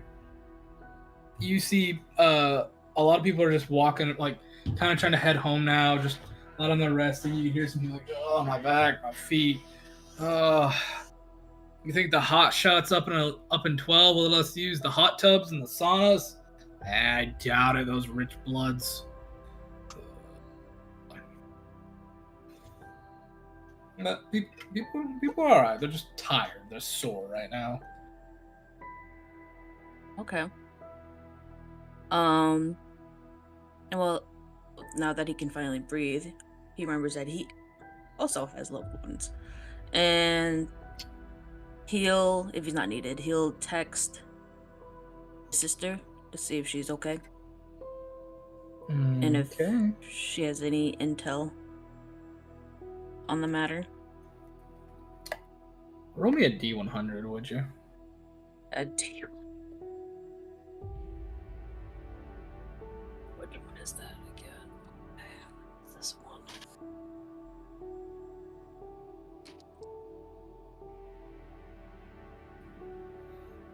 60? All right. What are you texting her exactly? If she was in the accident, and if not, if she heard anything. You get a text back almost immediately. I was not. Mom was.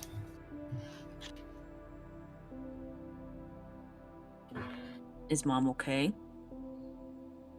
She's in the hospital. She's hurt, but they think she's gonna live. I take it that is doing his job and while she recovers. The church has got an emergency meeting as they're doing their best to consecrate over as many dead as possible so we don't get lingering spirits. Okay. Well, if you hear any leads on who or what caused this, Did you see the threat video? Did I see fully of it above game? I mean, it's up to you if you want to or not. No, because you said we just had like a notification on it, and then suddenly. So no, I would say no, I didn't. Okay, she'll send you a copy of it. It's that same thing I talked about with Alice, like, and then oh shit, it's still on.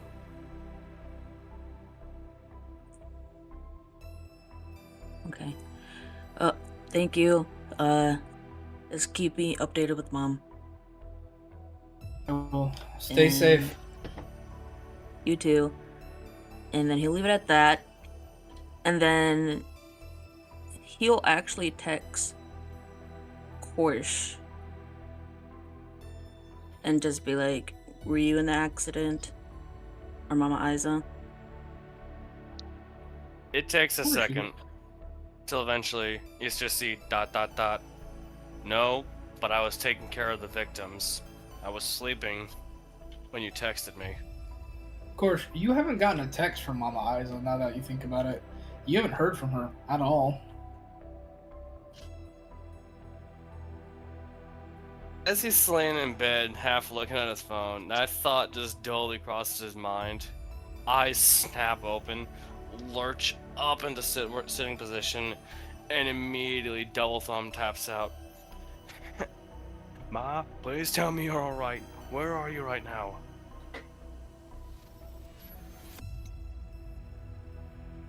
No response.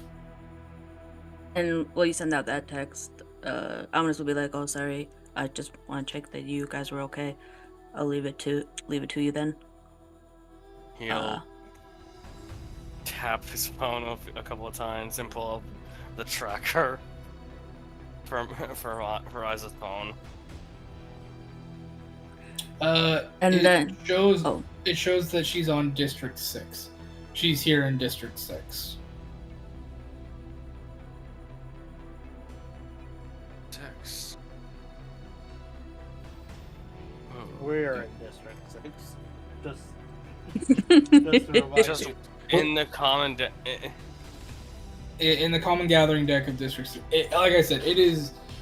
I don't think you have it so pinpointed on the map that you can see where exactly, but it's just like it's so big. Because remember, District 6 is the largest spot of the common gathering deck. District 6 is probably the size of like Australia, if we had to connect it to something in real world. Damn. Remember, Leviathan's gargantuan. That's right. Yeah, with a name like Leviathan. That just took. That's perspective. The best way I can describe it, the Might have to scale planet up that Safari we're a on, little just to catch up, just to step up and match Mhm. it.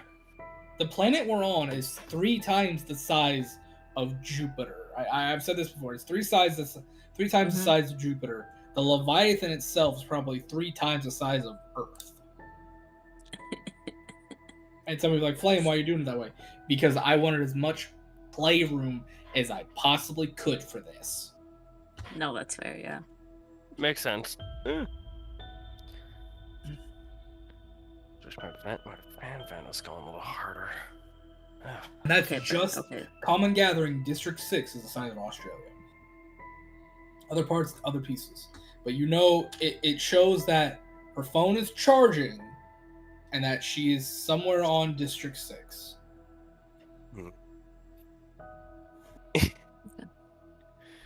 Course is just does that like if he could, he would worry his lip between his teeth at that. But he's gonna be a big boy, and he's gonna think she can take care of herself. If she wanted my help, she would have tried to notify me. I'm just gonna leave her another message just to make sure, just to let her know that I'm worried about her, and leave it at that. You'll just leave a message saying, Ma, if you read this, be sure to text me back soon. I was worried when I didn't hear back from you right away. Fair enough. I will leave that for Trucker himself. I figure he'll probably respond to you eventually. Something along the lines of being okay, but I'll leave that for Trucker because eyes is his, you know? Yeah.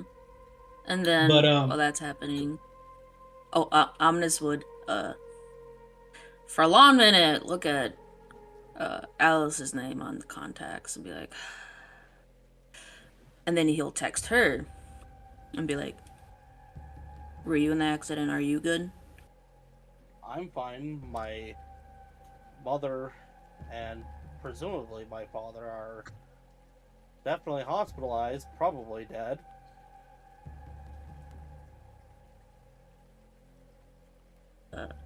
My That mother reminds was me. in the accident too. But she's okay for the most part. She's recovering. Hey, Flame. Hold on. Let them do their scene first. Sorry. I would.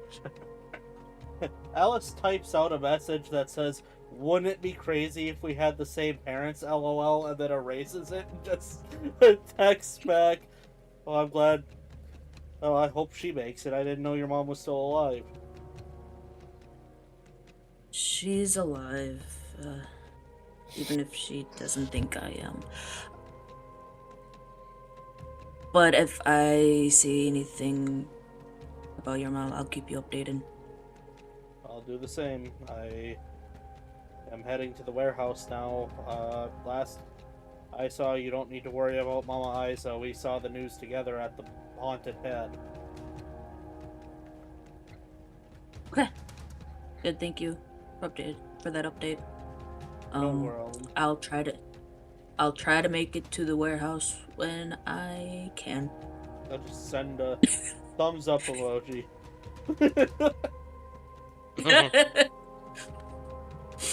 and then he shakes himself, disgusted that he cared enough to text Alice that. Aww.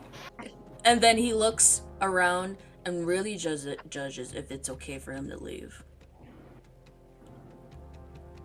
I mean, that's up to you. I mean, there are people grieving. There are some dead. You can see some people like a lot of people are going around like it's probably like at this point 10 in the morning, but you can see people are just they're tired. You can see some people drinking probably a little early, but they're definitely having some alcohol. You can see some like young kids are asking their parents like what happened, what's going on, and they're doing their best to be like, you know, as a parent explain what happened, but it's a kid, you know, it's hard to explain. So Yeah. How kill him one more time. Doesn't it's third strikes if it doesn't work out. It's that Madison girl. Is she around at all? You do see Madison, you do indeed. She How- is currently how is helping she- move. She is a little bit helping moving bodies. He'll help with her with the current load, and then ask, how is everything going?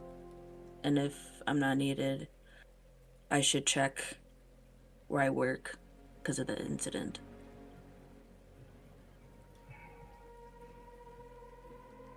There's a lot dead. A lot of them make it in the hospital.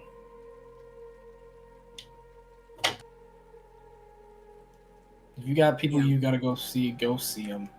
Make sure your family's alive. Can I do my ability and see if her parents are around her or not? You can look. I mean, there's souls everywhere. You don't Yeah. see one that's like specifically sticking to her, but you've seen souls walk to and from and by her all the time right now. But you don't see a set or a soul that's kind of like clinging to her, nothing like that. Okay. Yeah. Heard about your parents, and it's rough, I know. But I don't know. Probably don't know about this. I specialize in seeing the spirits, and if it's any comfort to you or not, I'm not seeing them around you right now. That can mean they passed on.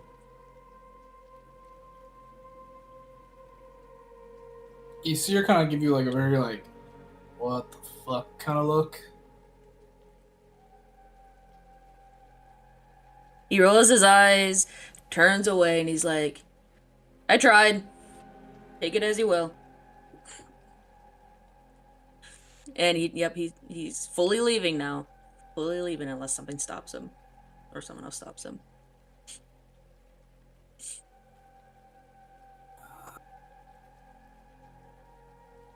Okay.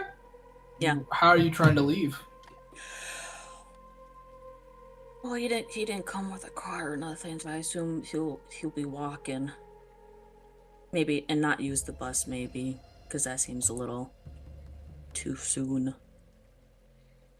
Too soon on the bus. Too soon on the bus. Too soon You on the make bus. your way to what is the walk, basically like the foot transport. Mhm. It is packed with people, as there is district to district that you can walk, like kind of like immigration, where there's guard and checkpoints and stuff like that. But you can see it is packed wall to wall with security. They are checking everybody's work, everybody individual. Like, you can see there are tensions. Oh god, are there tensions? Anybody that even looks like they match the description of the dude, they're just dragging away. Not even giving them a chance to explain, just grab and drag. He knows he doesn't look like the guy, but now he's double checking that he doesn't look like the guy. Well, the individual's a blonde, so I think you're fine. Oh, that's right, he's a blonde. So yeah. He'll just try to be as patient as he can and trust the process. Alright. Is there anything that you have that you want to try to hide? Because they're going to frisk you and look at your property. Because he knew he was going to a secret thought he would be going to a more secret place. He didn't bring much on him, actually. He brought his mask. He didn't bring his staff or any of his, like, anything magical like he didn't bring. So. Smart. Very smart. They check you over. It takes a good, like, 15 minutes. Them, like, checking your data, cross-checking their thing. Just, at some point, you're like, okay, they're just dragging this out for the sake of dragging this out. They've got to be. But after a bit, they'll kind of look to you and go, you're clear. Go. Next. Okay. And it is a long walk. Let's put it in this perspective. A bullet train, the speed of a bullet train, takes 30 minutes to get from one end of the district to another district. It takes you a few hours to walk it. If only you could hitchhike, but that's not really a thing. Mm-hmm. Okay. Yep, that's him. He's trekking along. Oh, probably in the new clothes, if they offered him any of the District 10's clothes. Oh, yeah, sure. What are you wearing? Probably a long sleeve button-up white shirt, steam pressed, like dark green work pants, a nice leather belt, that 1950s style. Hair slicked back a little bit.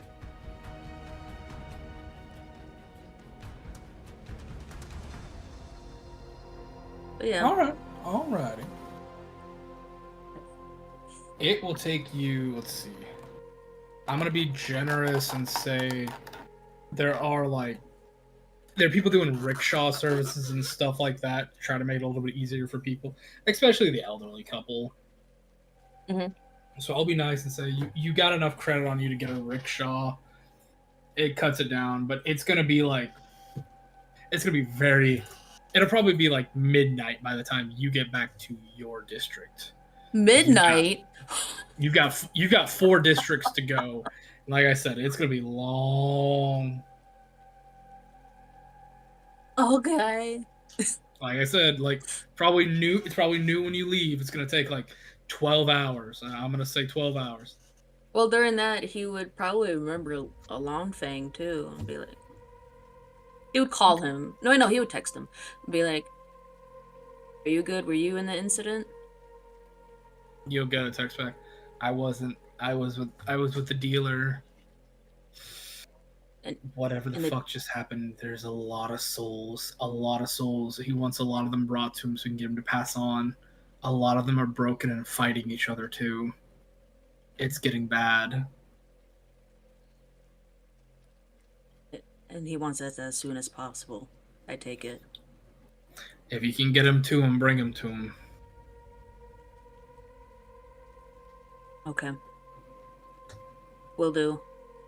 I'm on it. And I guess during that whole walk, the rest of the walk, he'll be looking for that too then. And see if he can collect enough for the dealer. Roll me occultism.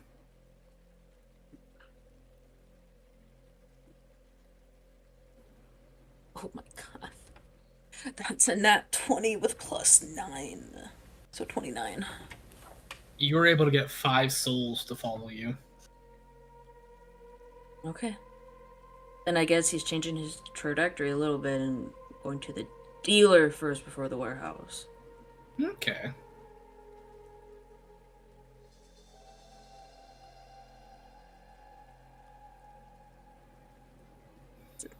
I'll write that down. 5 souls. Okay.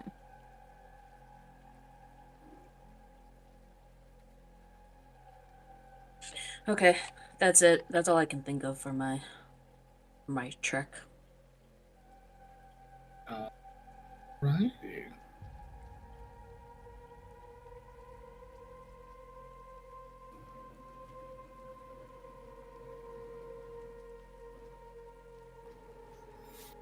Alice. Yes. You said you're making your way to the warehouse? Yep. Okay. I'd say this would probably happen just after Korsh got done texting his mom. Korsh, you'll hear the front door of the warehouse opening up. Yeah.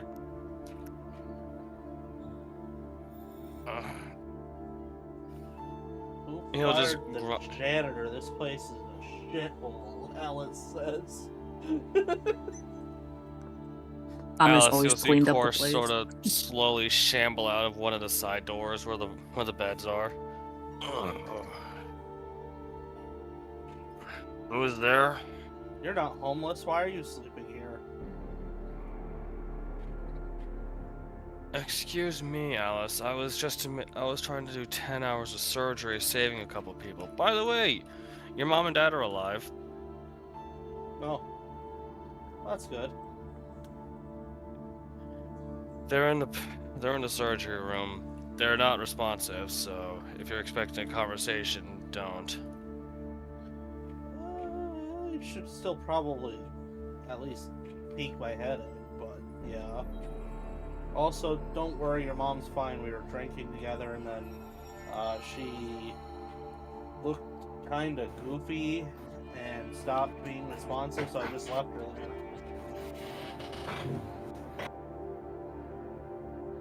I'll go get her. After I've slept a little longer. I'm too exhausted from all that. She's a grown-ass lady. Let her get blackout drunk during a tragedy. Though she didn't laugh at my ominous joke, which is kind of strange, because I said, hey, could you imagine if that was ominous when they showed the little wiener who blew up the train, and she didn't find it funny or even respond. And I was like, well, damn. That's probably a bad call. That's probably a bad joke to make then. Says you. I'm gonna just start walking towards the clinic. Okay. You hear some kind of like muffled speaking through the door.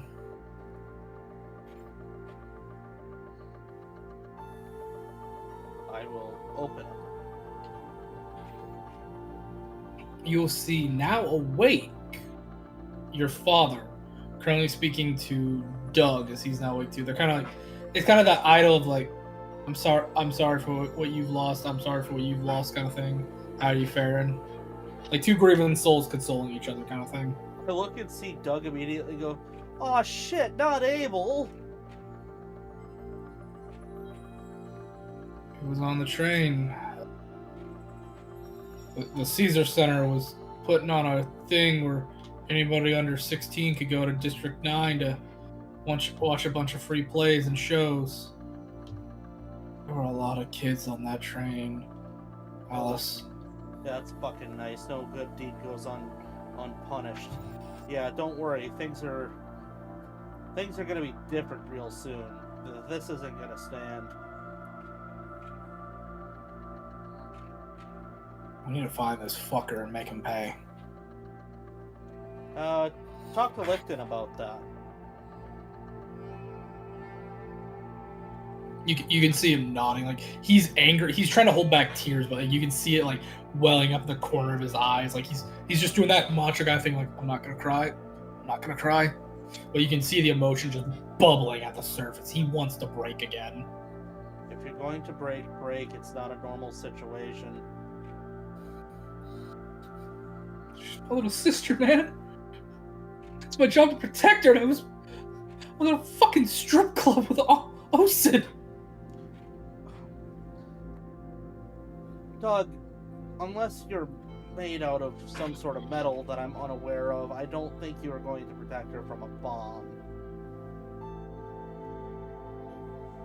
Could have been there. She wouldn't have had to been on the damn subway if I would have just taken her. That's not true. She would have had to take the subway back.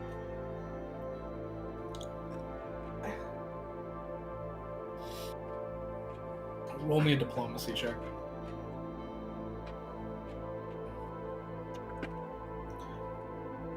That is 25. your words resonate with him, but you can definitely see there's guilt in him. There he is blaming himself.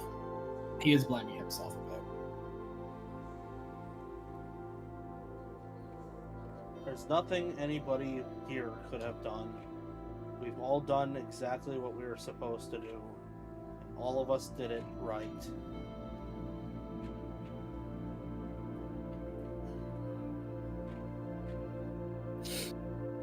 Yeah.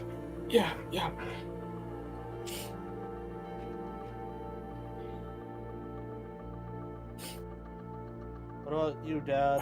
Why were you guys going? What were you guys up to?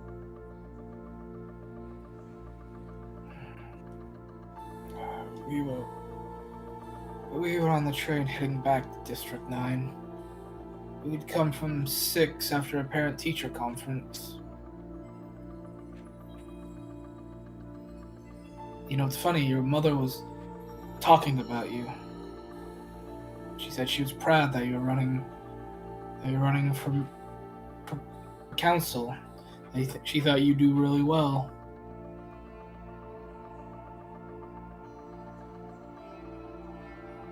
Yeah. Part of me wants to blame myself for this. I mean, you guys were blown up. You're my parents, and coincidentally, the train that my parents are on blows up. Seems a little odd.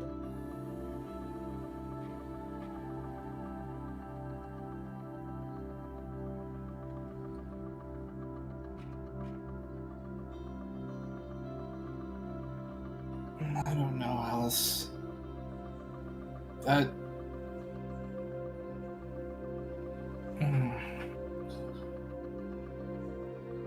I don't know.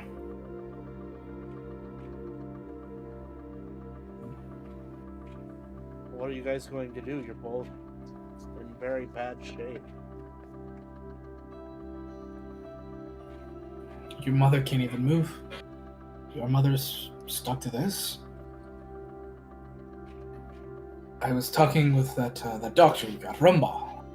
Seems like a good person. Did he offer any solutions for when she gets better?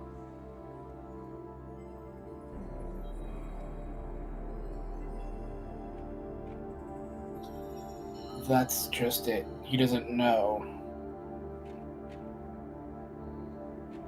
He doesn't know if she will or not. I'm gonna keep it real with you, Dad. That's not good news. He knows a lot of things.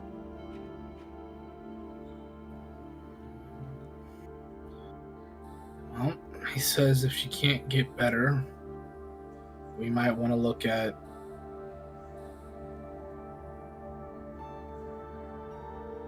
You see him kind of like just pause for a second, contemplating everything. Make the decision. Well, you two had to have talked about this before.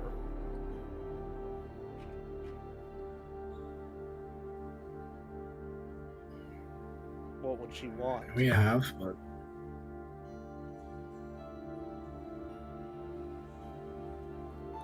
If your mother goes catatonic, she cannot function at all.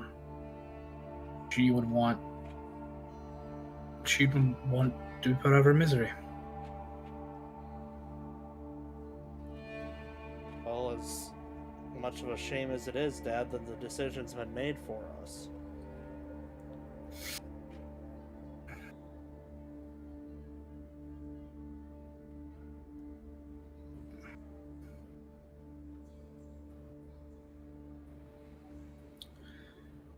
I don't know if I have that in me.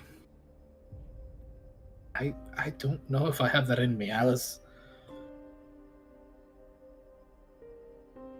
You don't have to do it alone. We can do it together.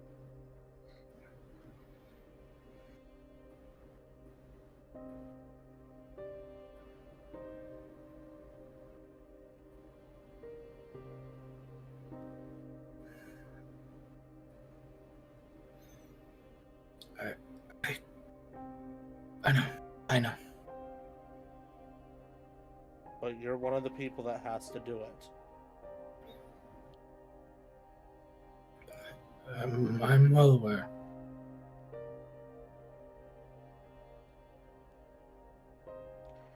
And look at me. You know damn well that this will not just stand as is.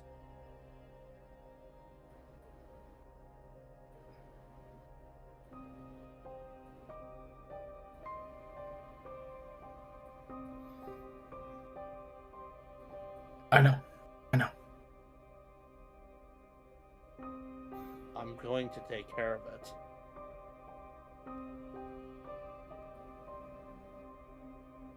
I know you will. I know you will, dear. Some things are about to get very nasty. I just want you to make sure that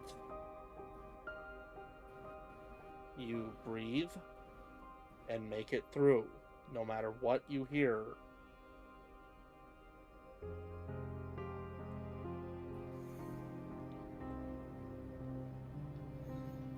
What do you mean, nasty, Alice? There are some things in motion that cannot be undone. I could get hurt, but just know I'll get better.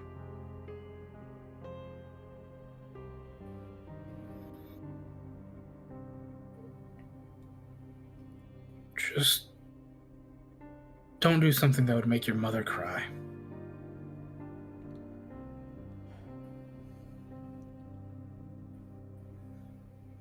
I won't.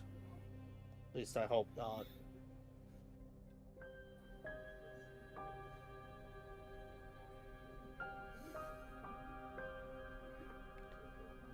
When did Mr. Rumbacher say we need to make our decision?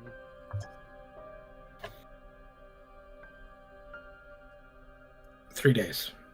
He said 3 days is the legal medical for the ship's ruling. If she is not responsive within 3 days, we need to start looking into it. We have at most a week. Then it is final.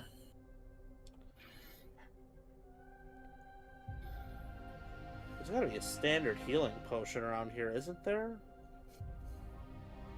In this room, yeah, you've got a potion making machine, if I'm not mistaken. That is true, I forgot. I think Korsh splurged for that at one point. Got a weird idea. I mean, certainly can't hurt anything. I say, looking at the heap of not good that my mom is. I'm gonna pull out a vial and put a little bit of healing potion in it, and then I'm going to. I would assume that at this point they have dropped off like a bunch of blood because we were taking care of people. You can also see she has like, for lack of a better term, healing potion IV drip hooked up to her too. In this world, like, healing potions are not as powerful as they once were in fantasy because it's more modern day. They'll do well in a pinch, but like these severe medical things, they can only do so much. But she does have like high grade potion IV drip hooked up to her. But is there any like jellyfish merfolk blood that we have? Jellyfish? Yeah. Merfolk blood? Yeah. I know where you're going for this. Not like jellyfish merfolk, but you do know there's blood from all sorts of folks. You do know they do have medical testing with jellyfish, like blood and stuff. Roll me a D100. The DC is gonna be, you know what, high or low? What do you want, high or low for this? Let's go high. Roll it. Son of a bitch, I said low. I got a 24. Unfortunately, you don't have any though. I'm just gonna grab like a random person's blood that matches the blood type and pour a little of that in there, and then I'm going to find like I don't know, some sort of like just vitamin shot and throw it in there, mix it up, load it into a syringe, and just pop it into wherever it looks like it will hold. That's not really how medicine works, but go ahead and make me a medical check. Alice is like, fuck it, I'm gonna try something. I get you. I mean, there's no doctor in there to stop you, so.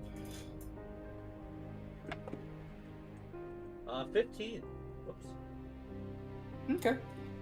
You can you put something in her. You put her in there. Like I said, she's got other IVs and drips. You probably could like go up to her IV and you think like they can inject in through the IV. I'll say you just do it that way. Yeah. So you're not like pricking her body and maybe causing more infections. You definitely watch it go in her. That'll do something, Alice says with no confidence, and then just stands up.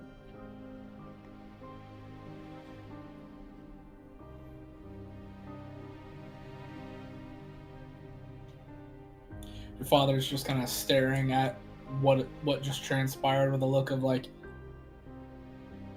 confusion would be the best way. I didn't have the ingredients I needed, but I was already in it to win it.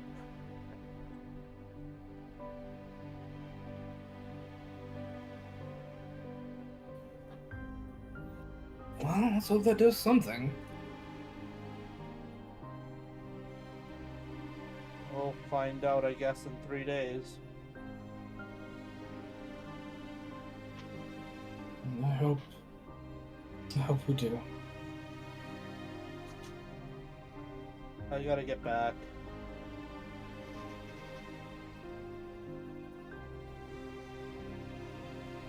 Is there anything that you need? No. I'm gonna stay here for a little bit while, and then I'll probably make my way home. Well, be careful, or you can always stay on our couch. I may take you up on that offer, Alice. I may. I got one in my office. It wouldn't be any kind of intrusion. If you insist, I think I will. It's for the best. And I'm going to head back home and start sweating profusely. That was a hell of a gambit. Gus.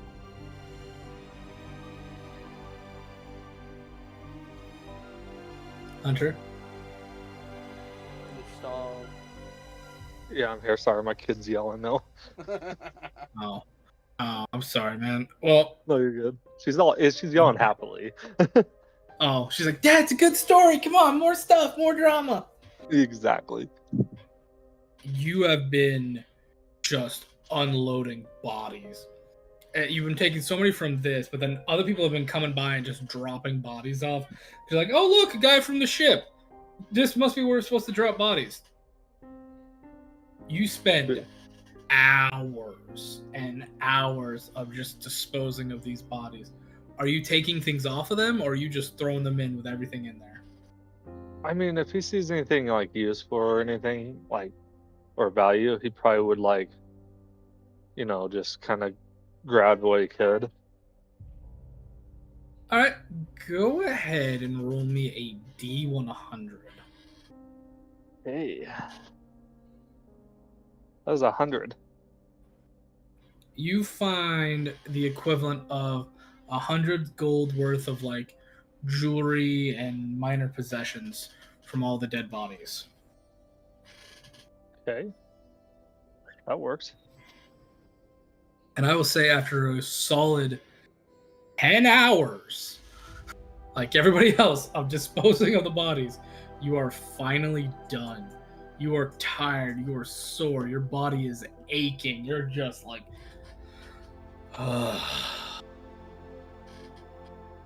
Yeah, he would probably, at that point, seeing that he's caught up, he would probably just like make his way back into the warehouse and probably go to the close, like, go to his room or wherever the closest place is and just crash.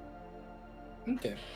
You sleep. Are you just sleeping the day away, or are you sleeping till a certain time and trying to take care of something?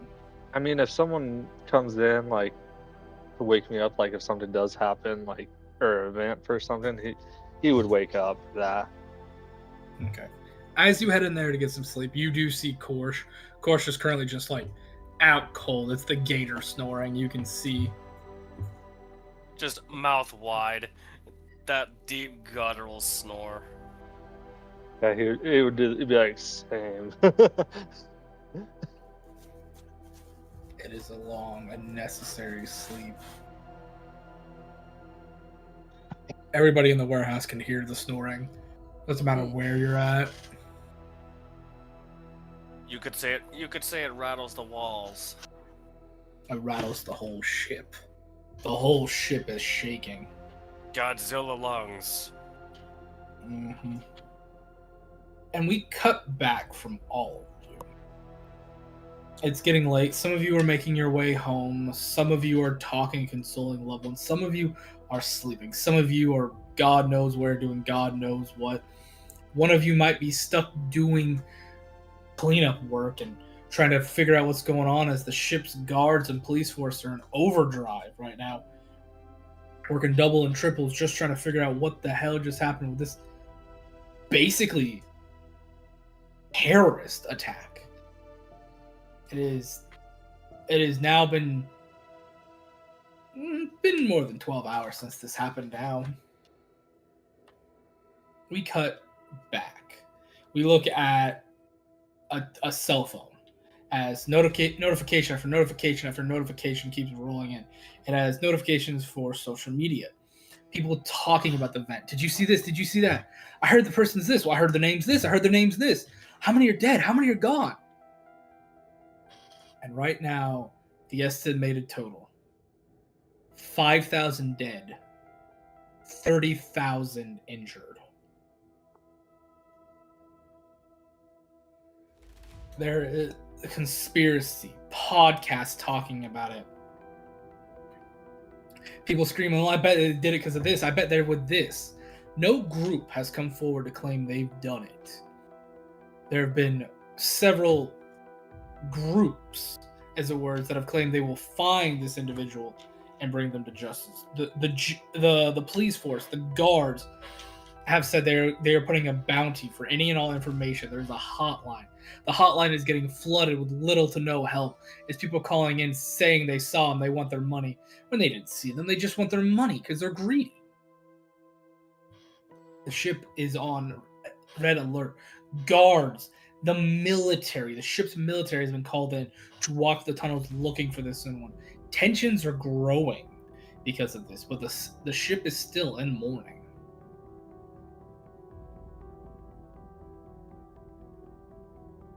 You lot sleep. After God knows how long, you make it to a place to sleep. You sleep till maybe 1, 2 in the afternoon after all this stress, after everything that's gone on. You lot sleep. Ominous, you've made it back to the warehouse. Even you go and sleep. You sleep watching Korsh and Gus snoring like logs.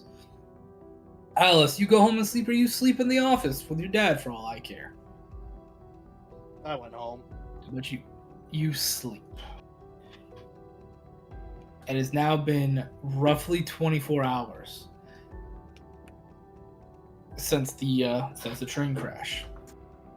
The ship puts out a final tally. 24 hours since the crash. 8,000 dead. 40,000 injured. This is the confirmed number of deaths and injured.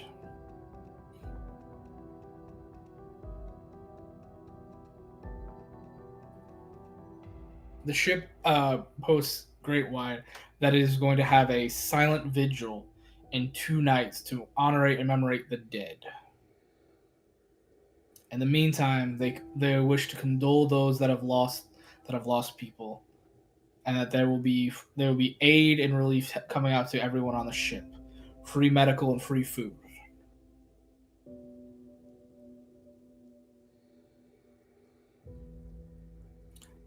Korsh, you get a text from Amaz, basically stating that they're doing okay, but they're gonna be a little preoccupied for a little bit. They will see you as soon as they can. He'll get the customary response back of usual worry and good luck.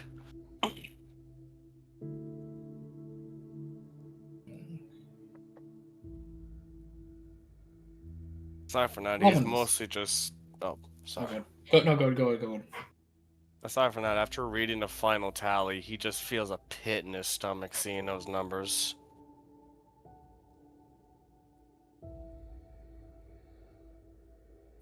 God.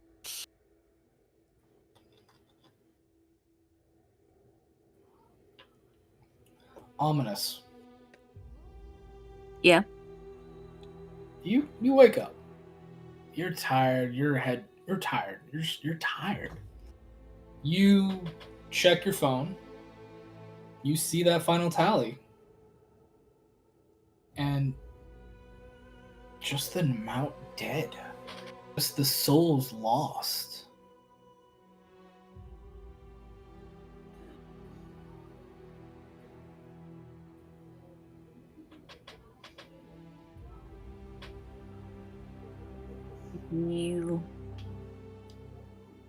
He would see about the vigil for the dead, right? Yeah, in 2 days. In 2 days. He'll make a mental note to definitely go to that. Okay. And what? No, go ahead. And then he'll look around in the warehouse and just be relieved to see the ones that are there that are still there. As you're sitting there happy to see Quicksilver, but Korsh and Gus alive, you feel something heavy in your pocket. You know what it is. It's in the same pocket it's always been in, but it just feels heavier than normal. Takes it out. It is the little scorpion-like statue that you took from when you guys met Spirit. All those years, or Ghost, sorry. You met Ghost all those sessions ago. It is a little golden form. It is no longer gold.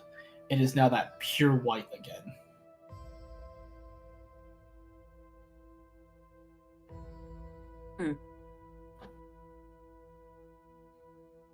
And it doesn't feel hot or cold, nothing. It's just white again. It's white. It just feels heavier. Feels a little heftier than it was in its gold-looking form. Mm-hmm. Okay. Who's closest? Is Korsh close? Yeah, I mean, Korsh is there. I'd say he's probably woken up. He's awake too.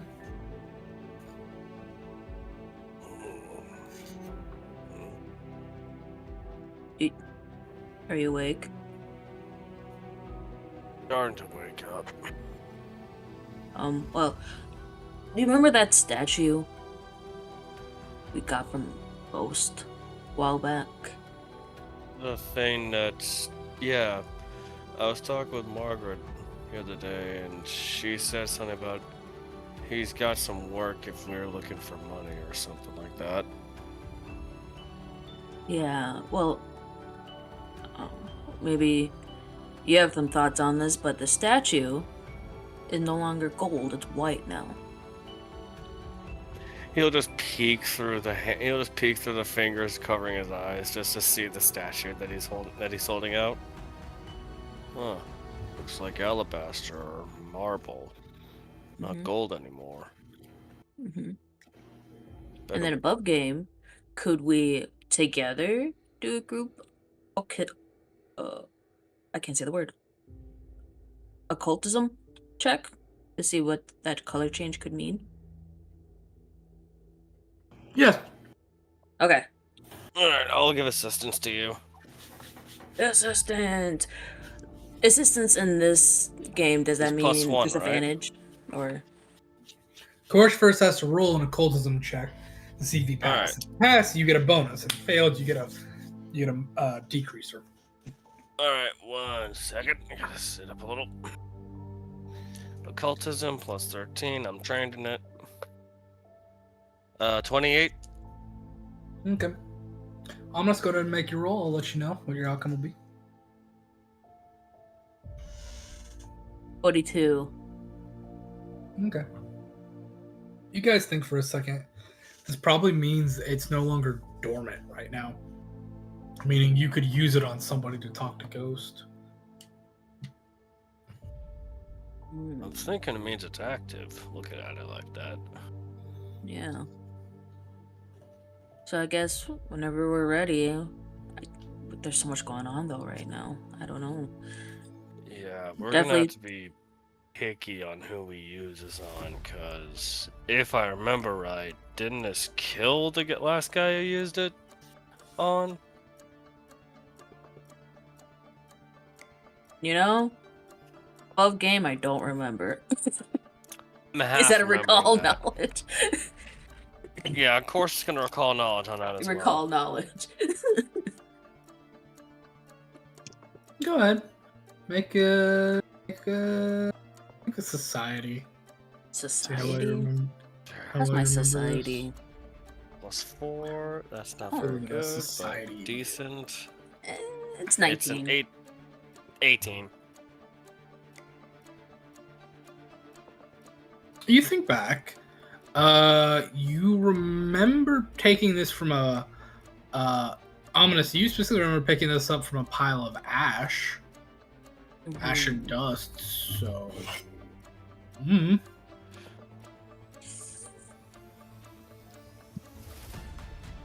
If we're really in a bind, we'll use it. Do you think Alice will care about this? Of course, he'll pull out his phone and just tap out a quick message. Hey Alice, the thing we used to talk to Ghost directly that one time is active again. In case you ever want to use it to call him up real quick. Might need a throwaway stooge to use it on though. Plenty of bodies from the 10. train accident. I'll be right down. No hesitation. Okay.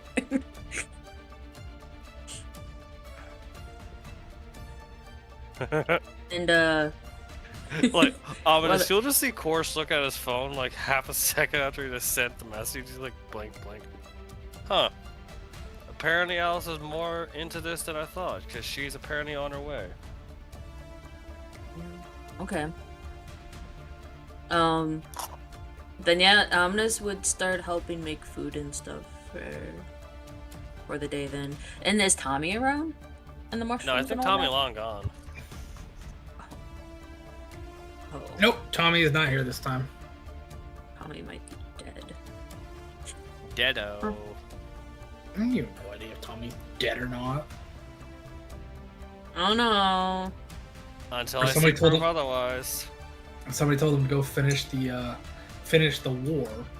Remember? Oh, that's right. I Finish the always forget fight. that. Finish the fight, Mushroom Chief. Go finish the fight, Mushroom Jesus. But yeah, Omnis would start cleaning up the warehouse and doing food and all that for everyone. Okay. Of course, is just gonna try and get some of the hospital equipment cleaned up.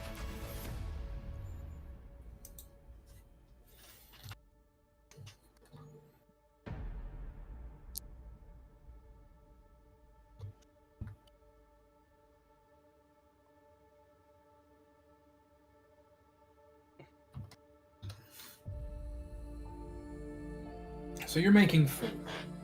Mhm. Okay. We cut to away from you guys, and we cut to a couple of things. We cut again to a phone, basically to a phone. as social media begins to ring out, as we see news headlines popping up. Multiple council members' own private homes have been raided. Multiple businesses owned by council members and council member groups have been raided. It's showing video of like a group of 10 guards kicking in the doors to multiple multiple council members' houses and affiliates' houses, like going in, trashing the place, grabbing something, leaving. You can hear some of the guards. And people running for the council, right? Like you can see the guards going, grabbing shit, and leaving, and like you can hear uproar from people. Even council members like, "This was an unsanctioned blah blah blah." People run for it, like this was against the law, blah. In a time of crisis, you do this. What the hell is wrong with the city council? Blah blah blah. What the hell is wrong with Hold on.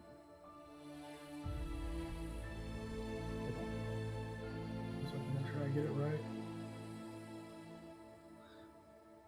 What the hell is wrong with Baral Garamic sending out the guard and police, blah blah blah, to raid our places?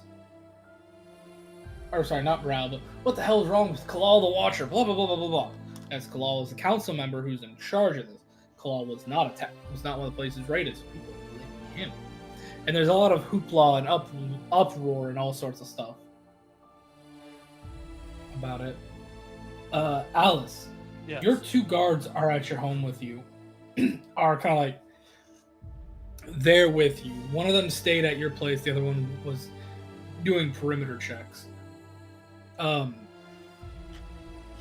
You are home. You're having, I don't know, coffee, breakfast with your wife, whatever. You have a package delivered for you. It's a little out of the ordinary. Not stuff isn't normally brought for people, but a package is brought for you. What does it say? It says to Alice Jinx. There is no return sender as far as you can see. It just says from the ship council, or from the ship council, council committee. Sorry, like it's kind of like your council committee stuff. Oh, it's from the council committee. Okay, dear. Just give me a minute. I'm gonna wash up. You go ahead and open up. I'll help you in a minute. Sounds good. And when she leaves the room, I'll wonder what this is, and I will open it up. Go ahead and make me a reflex saving throw. Okay. Not horrible. That is a unnatural 30. Okay. On my d6s. Alice, you take 13 points of fire damage and 10 points of sonic damage. As when you pop the lid to this, you hear, "Surprise, motherfucker!" and a bomb goes off right in front of your face, sending you flying back. And that is where we're going to end the session for tonight. Oh my god, it never ends. I just like to imagine I go through the couch and like smash into the TV and Family Guy fall in the living room, right through the coffee table or something stupid. You're just laying there like, oh, dead. The bombing, it never ends. The ship has a bomb. No, problem. Thunder. The bombings will continue until morale improves. You got it all wrong. Apparently. Attention, citizens of Leviathan. The bombing will continue until your morale improves. Good luck and get happy. That's so Fallout coded. Okay. Congratulations. Another bombing has happened. This time it is now on a possible council candidates. Is Alice dead or is Alice alive? Well, I mean, it was only 22 Who would want them damage. dead? You know, it's 230 damage. I'm kidding. The real question is though, who wants her dead? What names on those long myriad of lists wants Alice Jinx dead? It's more like who doesn't want her dead, honestly. Better question. Who was ballsy enough to jump the line? Yeah, Indeed. it's true. That's also true. Oh, the Alrighty. mystery. I hope you guys enjoyed that session, though. This one was. I'm a little sad Trucker couldn't make it because I would love to do some stuff with his character, but I basically have 24 hours of catch up I'm going to do with Trucker's character next week, hopefully, if he's available. Mm-hmm. But yeah, I hope you guys enjoyed that. No, like I'm sitting here, I'm contemplating, I'm trying to make sense of things. You're making me use my brain, and I love that. I told myself Leviathan was going to be very political and like modern day TV drama, and I'm like, I'm gonna play with it. I'm gonna test things. And I helped with this round of suggestions when I told them, like, okay, I'm gonna get all these guys together to start these raids and start get really nasty with certain things.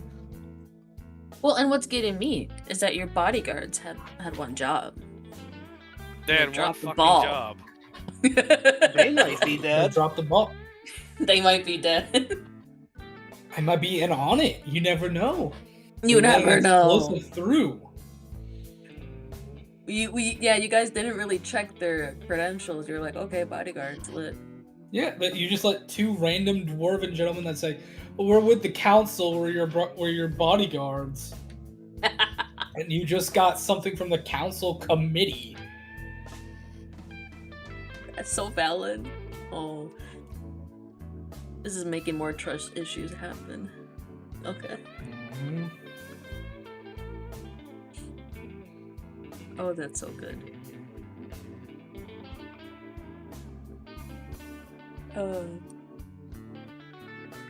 But all in all, great session.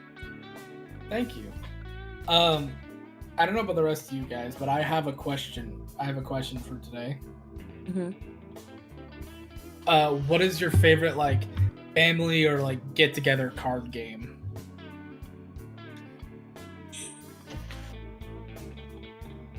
That's a tough one. My family doesn't do that. Kind of Aw. that I Kinda win fe- at. That kind of fell out of favor for our group. And for our family too. I mean, sure, I mean, do you have like a card game or anything like that? I guess okay, maybe not card game, but like just like do you have game nights with friends or families? Like something you like to play that isn't D&D? Because I know we play this every week, or Pathfinder. Yeah, we could. That's a good substitute. I like that. Because mine truly is I play. So when it's my days off, or when we're doing like long shift nights and we get a little break, I like to play Phase 10. It is very fun. And that's a board game? It's a card game specifically. Board game. Okay. One of the deputies got me on it. It's actually really fun. I don't know if it's just a Midwestern thing, but it's one of my favorites.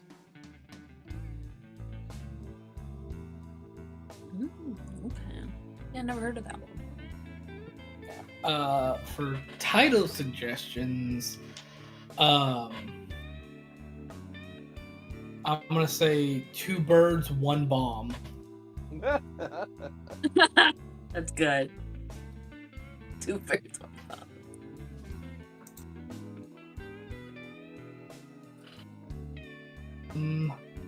Thunder, you're next.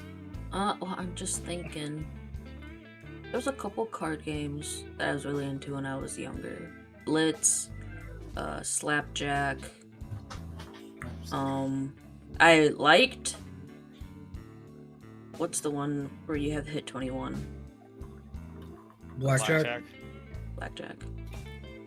I used to like it until I played it with Mayor, and then it made me sad, and I never touched the game ever again. Yeah, you were abusive towards my cat. No, I wasn't. Your cat had no business playing, first off. As a joke when we were playing, because she's so competitive, my sister's cat laid down, and he's this big fat orange bastard. And he lays down and looks all excited to just be a part of something. So I deal him in one time, and he got 21 right away and beat all of us. So in response, she takes her hands, throws them in the air, and slams them down on the ground next to the cat and yells at him. Like goes, ah! That scares the cat, and he went running away. Thunder. I shake my head at you, girl. I shake Can't my head at you. confirm nor deny. She is fanning Nothing. herself, trying to be like, no, that's not me. Mm-mm. I've changed. That was the old me. Bullshit. And then I was huge into like specific trivia games, like Twilight trivia things, Harry Potter, like Hunger Games, like when they were a thing. That's pretty much all I can think of. For title, how do I beat the one you just said though? Who did it? Did it? Who done it? Who did it? Who done it? Who did it? Who done it? Yeah. I'm gonna say I kind of like that. Who done it? That's a good one. Yeah.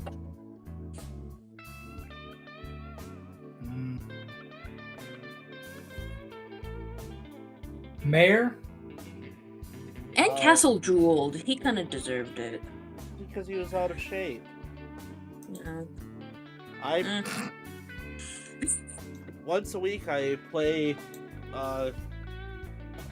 Commander with some of my friends that I've met in real life, both in and outside of work, but only one of them I have not actually met face to face, but everybody else I've met face to face, so it's been fun playing Commander. And then as for my title suggestion, trying to keep the solemn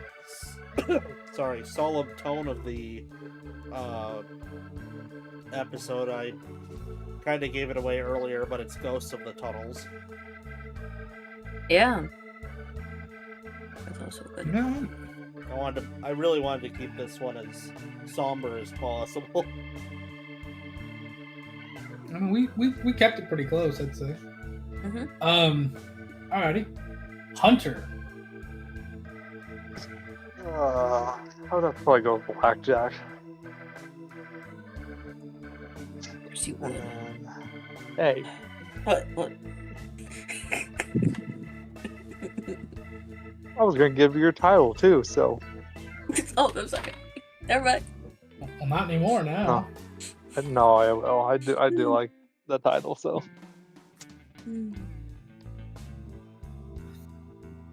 Alright. we'll go with Thunder's title. Okay. Okay. Last but certainly not least, Chaos.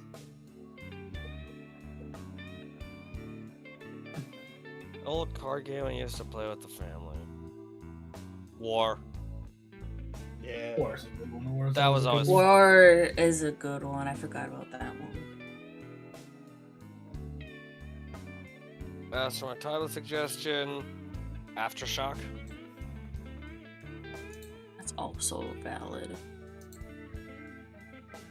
That is a good one.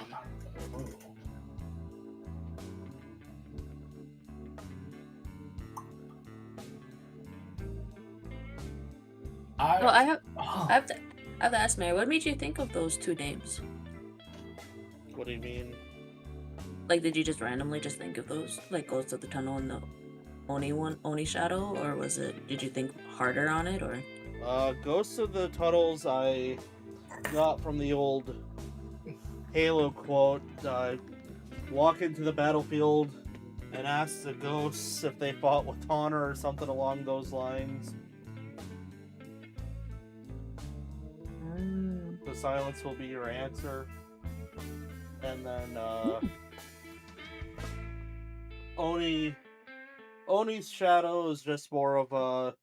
We've got a lot of Greek and Roman kind of mythology and special figures that are kind of permeating the criminal underworld, and I wanted to do something different because Alice is different. That's true. Okay. Yeah. I would say I think I'm gonna vote for Thunders. Oh, well. Who done it? Yeah, who done it? That is just does not meet the tone. No, it doesn't, honestly.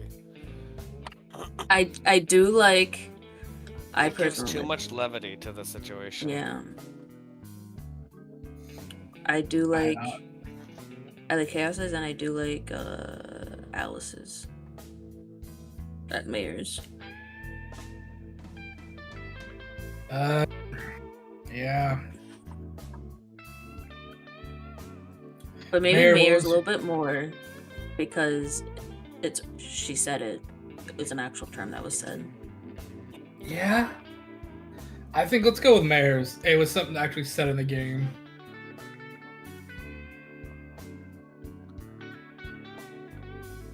Stand in the ashes of a trillion dead souls and ask the ghosts if honor matters. The silence is your answer. That's for Mass Effect 3. Yeah, that was Javik's Yep. quote. Yep. That's a good quote.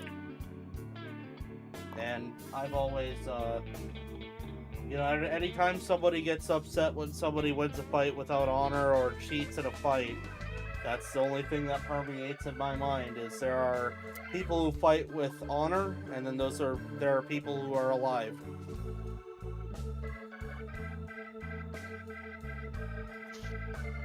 How much true? People like to Honor means nothing when you romanticize. don't go home at night. Yeah, well, people like to romanticize like the past and everything, and like, oh, there was so much honor in the X, Y, and Z back then. Bullshit, dude. But there wasn't like. Go look at like actual like some of the old school like sword like the sword fighting, like the books and stories on how to properly do it. They had like poke him in the eye, kick him in the groins, get him to the ground and stab them, kick up dirt, do whatever you need to win. Screw this fanciful shit. Cheat. Push the guy in the heavy armor over. Do not bother to kill him. He'll starve to death in 3 days. Yeah, because if nobody can help him up, he's fucked. Yes. Tell me the honor in that. Where was the honor in some guy flying a Union Jack and getting the British to settle down as they were sailing cargo to one of their territories, and then all of a sudden they're being fired upon as the Union Jack disappears and the Black is flown in its place after fire has been opened upon them? Where's the honor in that? You know, you ask the Zulu warriors if there was any honor in getting mowed down by 16-pounder guns by the British. Mm-hmm. You know, so on and so forth. Honor in warfare is not a thing. We ask, it's not. It is a made up thing to make people feel better about themselves.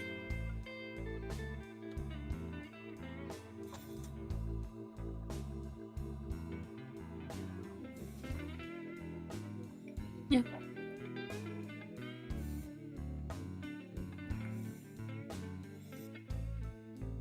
Oh, there is that.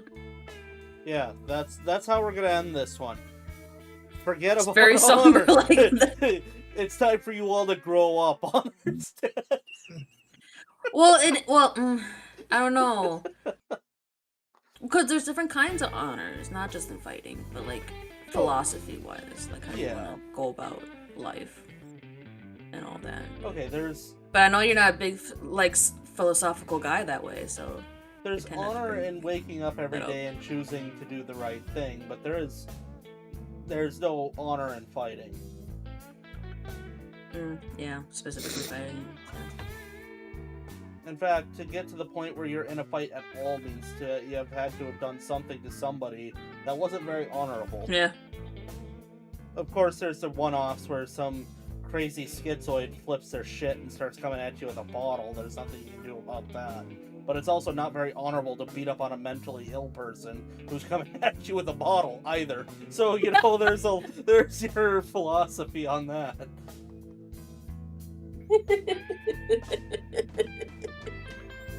There's that. It's one of those things where you can contradict yourself in any direction. It's not worth it. Yeah, it is. And really, it only matters to the person who survived it and who can tell the story. And that's with any war or anything like that.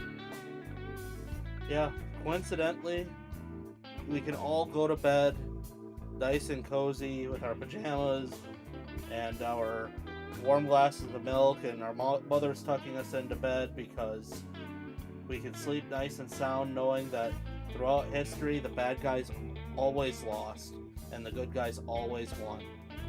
All of the time, without fail. All of the time. 100% of the time, the good guys won 100% of the wars, and that is great. Mhm. This is great for anyone who watches us that's young. Young people should not be listening to this shit. Oh God, no, no, we are not good for kids. We are not good for kids. The one viewer, he said that his daughter was the one just listening to this in the I background. would like to believe that So I'm like, crap. I would like to believe that she is of age. We'll hope. Plus, you know, it's like, it's not me, man. You know, there's Trucker who flies off the handle, and there's, Flame says some Yeah, you're tame. backwards things, and you're terrible. But I think Chaos... What do you mean? Me, Chaos, Hunter, and Mark are probably the safest people. Which is crazy. I didn't 'cause mention as soon as this nothing. stream is over, we're the worst people in the room. Here's the thing. That's a Here's the throw. thing. Here's the thing, Mayor. I'm true to the recording as I am in life. I don't say shit that bad, thankfully. You motherfucker! Holy hell! Yeah, Mayor bad. Yes, very. I say nothing bad.